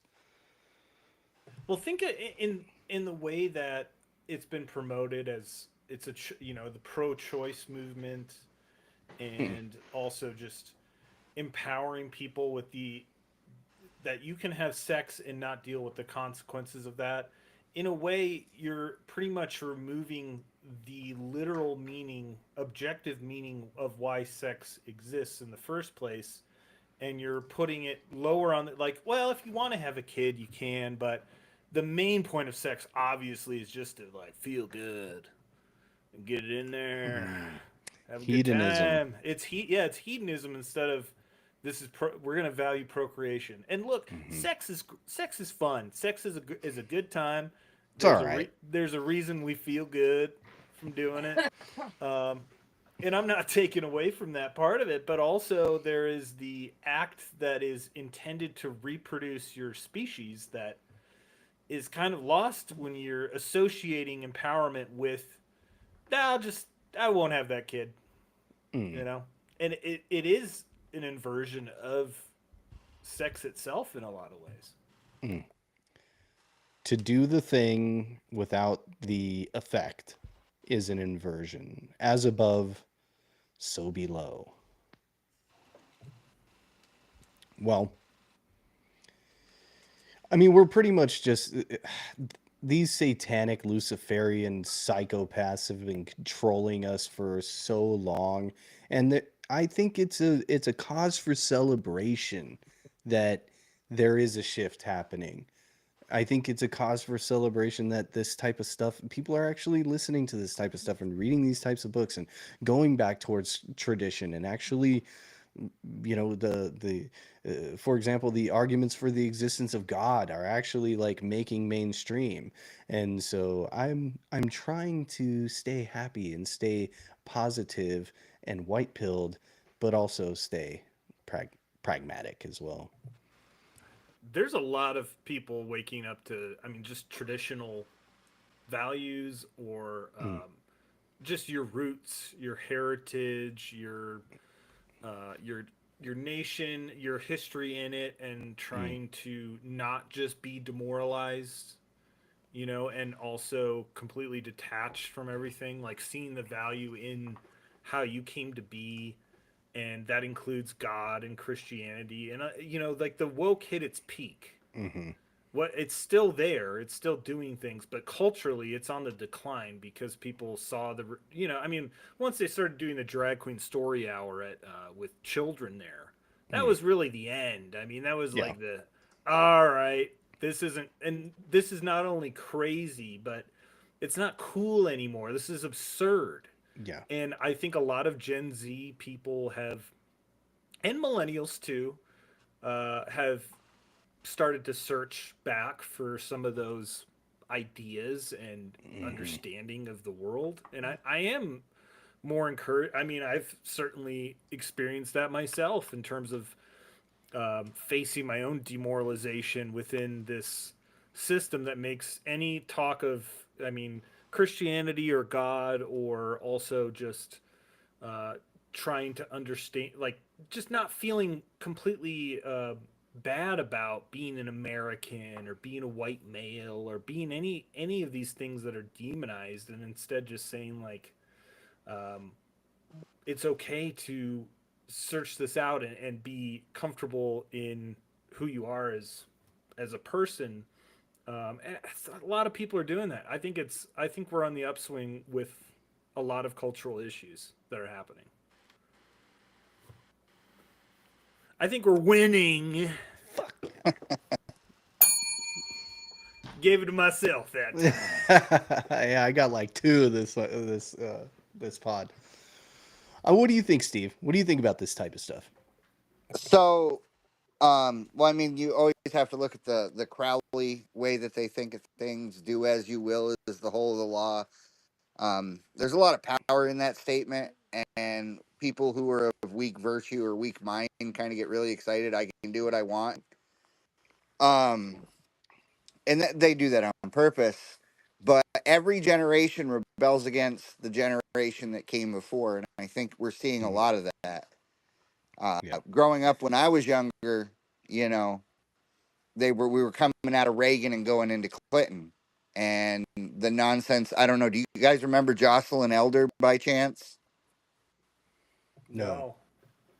Okay, Jocelyn Elder was Bill Clinton. I don't remember if she getting confirmed, but she was going to be the Surgeon General talking about toddlers masturbating. You can look this up. Oh, This is I do remember that. Yeah. yeah, this is insane. Okay, but that was the pushback against the perceived what are they, the moral majority is what they call it. And but society will always balance itself out. Now, I mean, we just lived through the most cartoonish of times, I think, since they've had video cameras and stuff. Like they always talk about the 60s, but I think when you compare the 60s and the 2014 to 2024, I think that's going to blow the 60s right out of the water. Just Mm, the absolute, you brought up abortion. One of my favorite things, body my choice, but after COVID, it became women's health because witchcraft. because as it turns out, it wasn't your choice. So you can't have a bunch of people running around saying "my body, my choice" and get your shot while I have a mask Mm, on. It kind of took a lot of the wind out of their sails. mm. Yeah, But even I mean, they that's couldn't. They had to acknowledge like, oh, we are massive hypocrites here. They got us. They tried to sweep it under the rug, but we caught them. we did. But I mean, we knew that before. Um, you know, if it was your body, your choice, why can't a 16-year-old get a tattoo? Mm-hmm. But Well, I it mean, was a we it know was a why. mask off moment, and that again, I'm white pilling because seeing that mask off moment for the pro-choice movement having to capitulate. I mean, that is we can sit here and talk about Epstein. So just I hate to do this, but I'm going to. I hate to bring it back to Epstein, but I'm going to. That's fine. The whole Epstein thing, it's like the most evil thing that's possible, right? And so that's why we have an obsession with it. But abortion is way worse than any of the Epstein stuff. Abortion is way worse than slavery. It is the worst thing that human beings have ever done, except for maybe the mass child sacrifice of born children. I mean, it is the worst, most demonic, most satanic, most evil thing. And the reason why I bring it up is because it's actually normalized, right? You can't really normalize, except for the people in NAMBLA who try. You can't really normalize pedophilia, but you can normalize child sacrifice. And I think that really, when it comes down to it, I think that abortion is really the most horrific abomination that human beings have ever done. And I think that God will judge us. And I'm surprised he hasn't sent another flood or another fire or another asteroid or something. But I am a little bit of a radical when it comes to abortion. Uh, I feel like I'm probably a little bit more of a radical when it comes to that. Well, and I mean, I understand it, not to be that guy, but my kid that's sitting upstairs, whenever his mom would get mad at me and she's pregnant, she's like, well, I'll just go abort him. And I was like, what? Like, I'm sorry that I left the toilet seat up, but that's probably not the right reaction. She, And it's normalized in that way to where you can even like make a joke about it or hint at it or something. yeah. Well, it was her choice. Mm. That was, Mm-hmm. that was the crux of the issue. Mm-hmm. But I mean, it went from Bill Clinton ran on safe, legal, and rare. Okay, that Yes, was his that's right. position on it. He That's right. wasn't one of these over the top.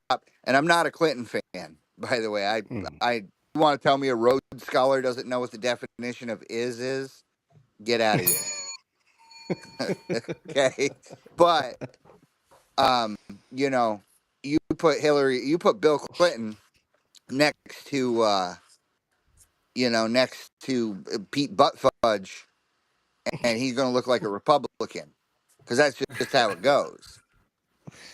I mean, Trump is very Clintonian He in a is. lot of ways, He was a liberal until he decided not to be.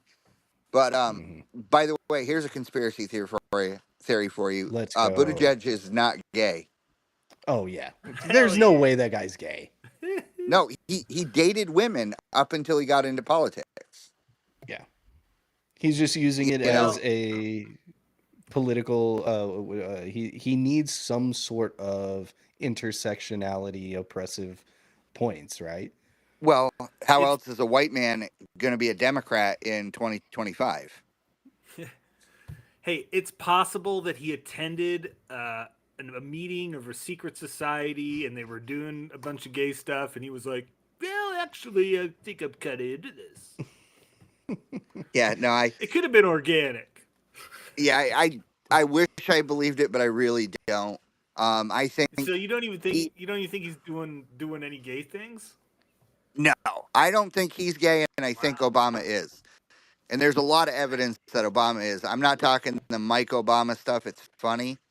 I'm talking the letters he wrote to his biographer got saying, I'm Mm-hmm. thinking about sex with men. And it's like, well, Yeah. I got news for you. If you're thinking about it, like I think about a Mm-hmm. cheeseburger, it means I'm hungry. Yep. Walt. Oh, let's see. Catherine says Waltz, on the other hand, dated his boys he coached allegedly. Yeah, Allegedly. allegedly. Well, this If brings that was up. the I want to go ahead. oh, go ahead. Well, I was just going to say, Oh, fine. You Go, Steve. Real quick. That stuff, neither here nor there. Nothing ever came out about it. What bothers me is the first time we saw his wife, she shook on stage. They shook hands. It was the most awkward shit I've ever seen. And they had their honeymoon in China, and they slept in separate rooms. That's like flying a kite at night. Something ain't right with that. Well, and then also you got the Boatler thing where apparently a letter has surfaced where he said that Tim Walz was the one who ordered a hit on Klobuchar. Yeah, he wanted I just believe it. I just assume I'm a pretty skeptical person, but I just assume the worst about these people. Okay. I just believe it. I thought for a second you were talking about Obama when you said Boatler, because it wasn't the butler killed by supposedly by his chef. Obama or what? His chef. Okay. His chef. That's right. Boatler would it's just Boatler. This weird connection in my head. And Butler, Pennsylvania. Right. It's all connected, guys. It's all connected. We're ringing the bell today. Well, I wanted to, since we're talking about this, this is a great opportunity for you guys to watch the Cuck of the Week, since you guys weren't on last week's show. Tyler won. He pulled this. We just need to go there again. Get it. One of the things that I think a lot of times boys need is not just exposure to one guy. One dad. One dad. No matter how good the dad is. He can't be everything. He can't be everything. And then that boy may need somebody to give the boy some perspective on the dad. Yeah, right? yeah. One of the most valuable things I learned as a guy was I had a gay professor in college. Okay. At a time when openly gay folks still weren't out a lot. Who became one of my favorite professors and was a great guy and would call me out when I started saying stuff that was ignorant. Start saying gay stuff. You need that. You need it to show empathy and kindness. And by the way, you need that person in your friend group so that if you then have a boy who's gay or non-binary or what have you, they have somebody that they can go, okay, I'm not alone in this. This is my gay dad, Steve, over here. Hey, I got my real dad and my gay dad. That's normal. That's what every boy needs. It's an absolute must. The Cuck of the Week. I don't even know if he's a cuck, but he's fucking disgusting. At least no, I don't think he'd want to be there with a woman getting railed. I think he's a cuck in that he is such a fraud. I'll just say that. Yeah, Michelle was giving him his lines like, "Oh, Barack, here you go. Yeah. You don't just need one dad, right? Dads. Like how we talked about. Since you're such a shitty dad, and your daughters needed another man in their life, a gay man. Because you can be gay in front of them, even though I knew that you were doing gay shit. Can we just stop with the gay stuff, guys? Is that okay with you guys? Not with the clips or whatever. Just as a country, as a society. Clips are here to stay. We're gonna keep. I did want to play a guy who, this man ain't a cuck. Does crack cocaine make you act any differently? No. Is it safer than alcohol? Probably. People think of crack as being dirty. It's the exact opposite. When you make crack, what you're doing is you're burning off all the impurities so that it binds with the sodium bicarbonate, which makes it smokable. That's all. Does crack cocaine make you act any differently? No. Is it safer than alcohol? Probably. Probably. I love that. Probably. Wow. Safer than Parmesan cheese, anyhow. Well, I gotta watch that full podcast. That's all I gotta say. Yeah, that's crazy. Hunter's wilding out. I think it's 5 hours long. No, I'm kidding, but I think it is like almost 3 hours long. Crazy. Well, he actually makes some really good points about politics in that. I watched some longer clips. I did see, him that whole shit crack talking, thing is insane. Yeah. I think he was kind of shit talking Obama, wasn't he? A little bit. Yeah, and Hillary and the establishment and stuff like that. Yeah. Well, the thing I thought was wild is he said that if he was president, and then he couldn't decide if it was 4 years or 3 years, or he would invade El Salvador to bring back the immigrants. Yes, that was pretty insane. He said that. He said Yeah. if he were president, he would invade El Salvador because Bukele is a fascist, and he would free all of the all of the immigrants. God, And Hunter he said he that on said the the quiet podcast. part out loud. Oh yeah. And I've heard a lot of buzz. People are like, "Kanye," and I'm like, "Yes, please." here, Steve sent me a clip here. I'm gonna play it real quick. A little silly, but It's all right. Let's see. Let's make sure the sound is on. I say, you. How are we getting those people back from Salvador? Because I'll tell you what, if I became president in 2 years from now, or 4 years from now, or 3 years from now, I would pick up the phone and call the in El Salvador and say, you either send them back or I'm going to invade.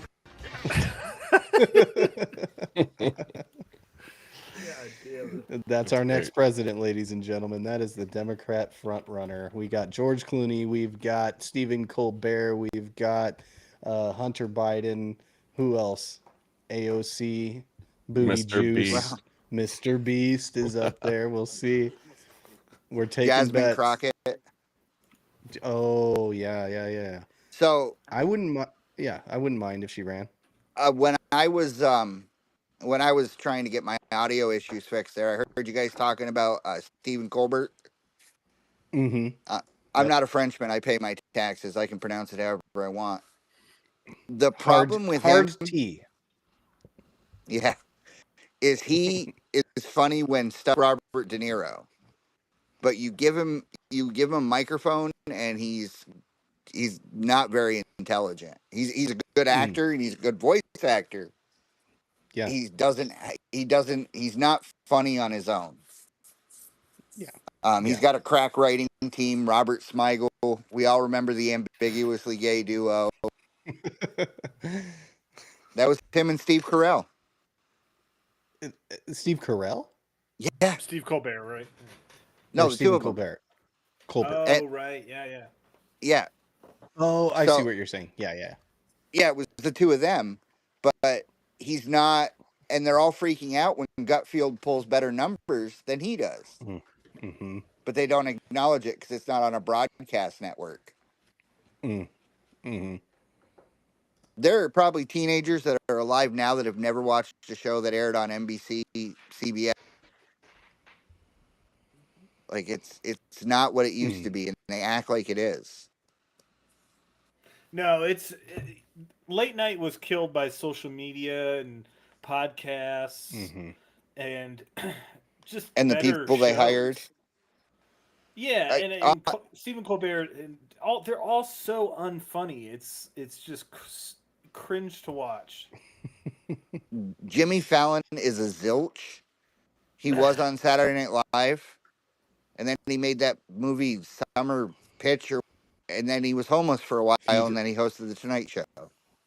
Fever Pitch with Drew Barrymore. Gross. Gross.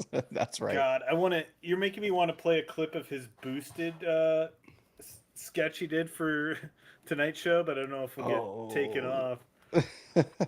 Yeah, I remember. I think I remember that. You know, well, I think it's a good fucking riddance, and it's another white pill that either he's getting canceled. He's getting canceled. Is he getting canceled, or is he trying to run? I think he's trying to act like he's getting canceled. How are they trying to blame Trump? Somehow they're trying to blame Trump, like, oh, Trump is actually behind the cancellation, and it's an attack on freedom of speech. I can tell you how. Yeah. So that merger, remember he sued 60 Minutes over the edited Kamala video? Yeah. That's the same company. and they want to sell themselves, and they're not, trying to get the Trump administration to approve that sale is going to be a lot harder with some bespectacled dork, on there running his mouth. So that's how they're trying to blame him. I don't think Trump really cares, to be honest with you.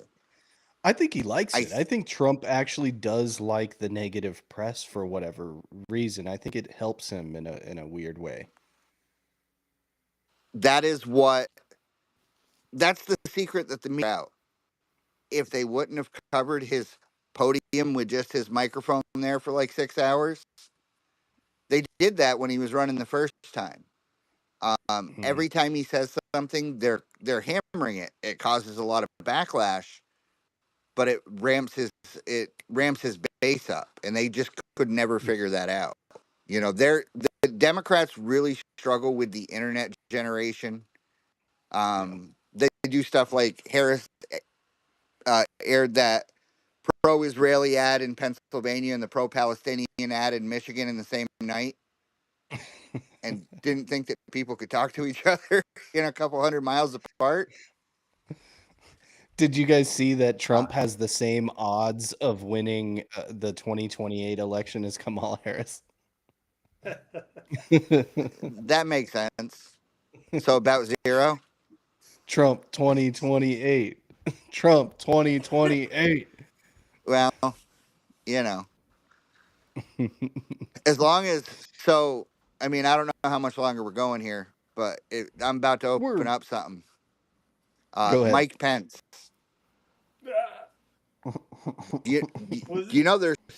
There's talk Mike Pence is going to be included in this Russiagate stuff.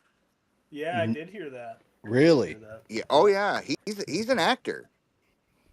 For sure. If you look up his, go ahead. I was going to say, didn't the deep state or didn't the Republican establishment push Mike Pence on Trump? Because Pence wasn't added to his ticket in 2016 until a little bit later. He was absolutely, so he was the dead man switch. If he would have 2020, they would have either used the 25th Amendment or, what happened with the two BlackRock people would have happened, and that was the plan. There's a lot to get into with all of this, but I'm telling you, there was something with Mike Pence, and he really shot himself in the foot by telling Tucker that he was concerned about the Ukrainians. Oh, that was such a disaster for him. Well, good fucking riddance to Mike fucking Pence. More white pills. More white pills. I'm just making it rain on white pills today. He shot his campaign right in the foot, and I was 100% there for it.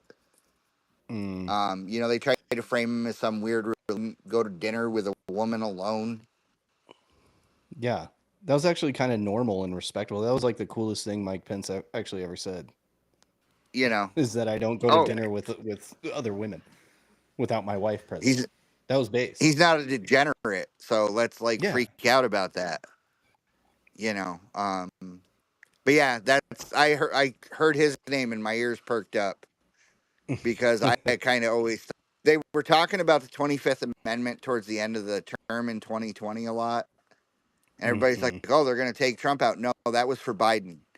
They just had the misfortune of picking the absolute worst candidate for vice president possible. Dude, we gotta print some Arrest Mike Pence shirts. What are we doing? Oh, we can add that to the store. All right. Let's see if they'll print it for us. I know. We have a store, by the way, guys. It's thepostrepublic.com, and it's t-shirts that we design. We spend a ton of time designing these t-shirts. One of them says it's a onesie that says "fuck Bill Gates," but it has a little asterisk for the U. And I ordered it. It's a onesie. And they never sent it to me. And I'm bummed about that because I was going to send it to Get a Goat and Go. I was going to have him put this fuck Bill Gates onesie on one of his goats, on one of his baby goats. and they never sent it because they're a bunch of pussies. But maybe that's another shirt that we'll just put arrest Mike Pence. Maybe they'll print that one. Well, hey, let's Mike Pence for Alcatraz. There we go. Okay. Let's do a cuck of the week. I have one or two. I'm still like torn on which one. I got so many cucks to choose from this week actually. Do you guys have a clip? Yep. I have a clip. Yes.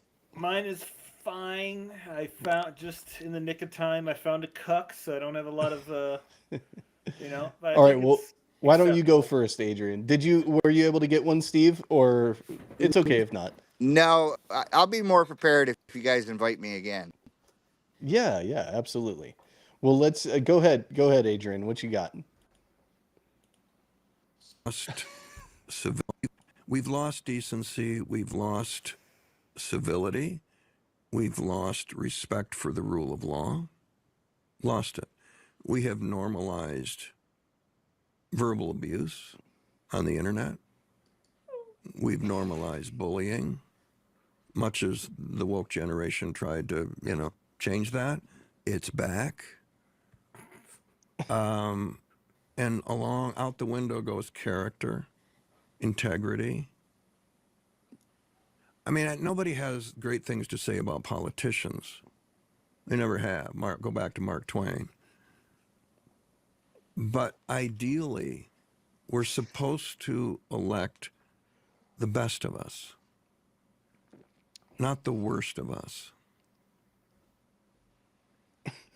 He's everything that's wrong with not just America, but with being a human being. Damn it! I pulled a different one, but that's still good. Yeah. I was actually going to play that clip. I'm glad I found another one. I was going to play that one. We know he's dumber, not dumb, right? Out of the Dumb and Dumber. Can I play the additional clip of? It can count as one, maybe. Do it. Of Jeff Daniels, because that was actually the one I meant to play, but it still applies. Let me get this pulled up here. Everybody gets one. He's everything that's wrong. And how I think she would have been a good choice. I don't care what they say. Because she would have done what Lincoln did. Oh. Liz Cheney would have been Secretary of State. Oh. Team of Rivals. Yeah, Team of Rivals. Doris Kearns Goodwin wrote the book about it. That's what Lincoln did. Surrounded himself with the people who would disagree with him, not the people who would, take a knee and go, yeah, more tariffs, sir, more. It's the madness of King George. And just the deterioration of the Republican Party. I mean, look, I'm just an actor. What do I know? Yeah. But when Mitch started stacking the courts 25 years ago, I said it on your show once.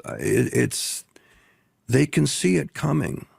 The new America that is diverse and treats everyone with equality and respect and dignity. Unless you don't take the kind of like Jesus did. Oh, yeah, Democrats are just like Jesus. We're ready for that. And Mitch and company could see it coming. They were going to be the minority. So is he they just started, Mitch McConnell and then right here we are. And now you got it. No, he's not praising him. Ugh. That's fucking cringeology. Yeah, it's crazy. Ugh. And that's a demonic boomer mindset that will pass on. Yeah. Mm-hmm. Soon. Jeff Daniels. Oh my God, we're looking to the star of Dumb and Dumber to tell us about politics and the dignity and respect of the office. Another shirt idea: Kamala Lincoln 2028. She would have been just like Lincoln, who created the Republican Party and was Abe Lincoln freed Kamala Harris. He was right about that, but not for the reason he thought he was. Because Lincoln did large parts of the Constitution. He did a lot of things. We know why he did them. But he did a lot of things that weren't totally kosher. That would have been what she would have done. You can make a case. Yeah, you can make a case. Any politician, you could make a case that they're the bad guy. Pretty much any. I never said he was the bad guy. I'm just saying you could make a case though. You know, Yeah. like every Well, yeah. It's all perspective. You get a president that legalizes cannibalism, he'll be a hero to the cannibals. Yes, exactly. So, that's right. So, I mean, all right. Oh, go ahead. Oh, I was just gonna say, Silas, you got some cuckage. We'll see how this goes.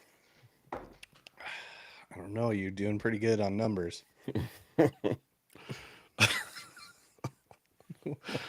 When I bust a nut in my hand and I look at the semen in my hand, when does that become a baby? Real quick, that's sperm, right? Sperm. Yeah. All right, so that's not a baby, right? No. Okay, So when it enters, real quick. You said you were going to educate me, and you just come over here and told me some really stupid stuff. All right. That's 100% true.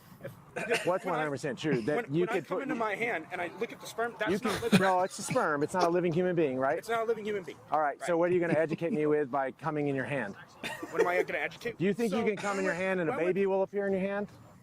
Exactly. Which is why do you think that women should be given rights to, like, every woman should have a right to abortion? To do what? What is an abortion? You tell me, since you're educated. In between the months of the third trimester, everything within that area that is not living. How long is a trimester, real quick? Trimester? Yeah. Every month.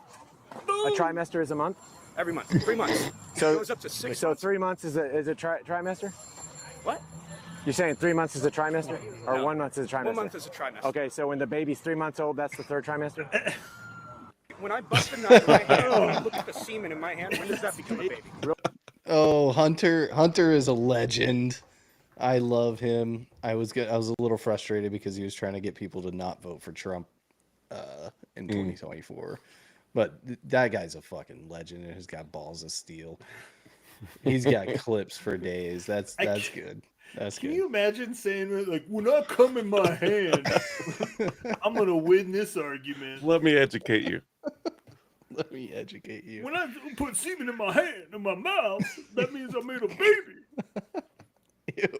A semen baby. The show took a turn, but you know what? I love it, and that's All right, why. semen baby, another shirt idea. All right. Yeah. All right, here we go. Oh god. Oh boy. Go fuck yourself!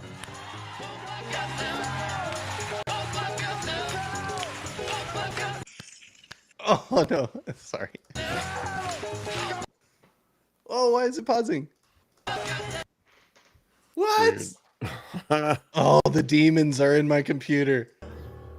Go fuck yourself!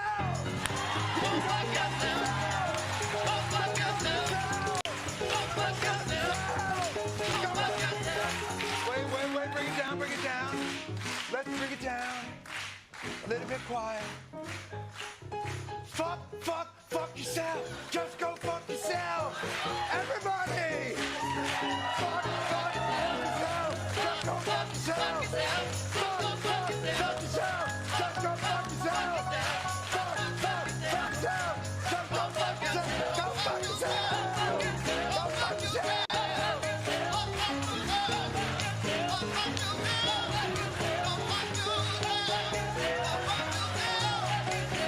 The guy on the far right isn't singing. He's feeling awkward, I think. They don't even know like what they're singing and stuff. They're just like, oh, they're paying us to be here. So edgy, John. He's a cuck for the establishment. That's what I was going for. Yep. So, do you guys remember, real quick, do you remember how Jon Stewart had to make up for saying that the virus was made in Wuhan? Oh, no, wait. I think I know what you're talking about, but go. He was on Colbert, and he was talking about how the virus was made in Wuhan, and you know, Colbert's freaking out, and then he disappeared for about a year, and then he had to pin a medal on a literal Nazi at Disneyland, and then he was allowed back into the club. It's a true story. You can look that up. No. So what are you been doing here? Stewart isn't his We are real not- last name. That's late stage Empire vibes. I mean, What, like when Canada invited a guy into Parliament to applaud him for fighting the Russians in World War II? See, that was and the thought best. nobody Oh. thought nobody was Thought going to nobody say, wait a would minute, notice. Who'd the Russians fight in World War II? Because wasn't Ukrainians. Idiots. Even though them Ukrainians got some Nazis over there. They might. Yeah. The Azov Battalion. All right, Steve. So every cuck of the week, we vote on the cuck. Since you're here, we'll let you vote first. Which cuck All right. are you cucking? You know what? I got to go with the Steve-O guy who liked to put stuff in his hand. That was kind of troubling to me. Silas got another one. There it Hey, is. I was gonna vote for Silas too. God damn it. Yeah, me too. I was gonna vote for myself. Okay, well, me too. Well, eventually we'll crown a cuck champion. Maybe we should create a cuck trophy. Cuck champ. Yes. Is it just? I think it's just a guy in the corner looking sad but satisfied. Weirdly. Weirdly satisfied. But Yep. We'll Cuck release Finder that soon. champion. I mean, we got to get some cuck merch. That's all I'm saying. Cuckmerch.com. Ooh. Oh, another vote came in. Oh. Oh. Yes, I they are still all win. equally horrible.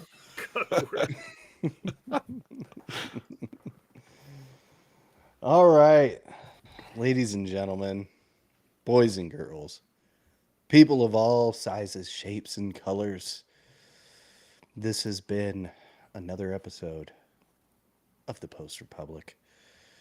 How are you enjoying your late stage Empire vibes? Me personally, I am white pilled. I couldn't be happier. Could I be obsessed with the truth about 9/11? Could I spend the rest of my life obsessing about the Epstein files? Yes. But we have a 99.9% sealed border, and that is enough for me at the moment. Maybe we'll get an Obama behind bars in Alcatraz. I am not expecting anything, but you know that hope springs eternal in the human heart. And with that, and upward. Onward and upward. And with that, I bid you adieu.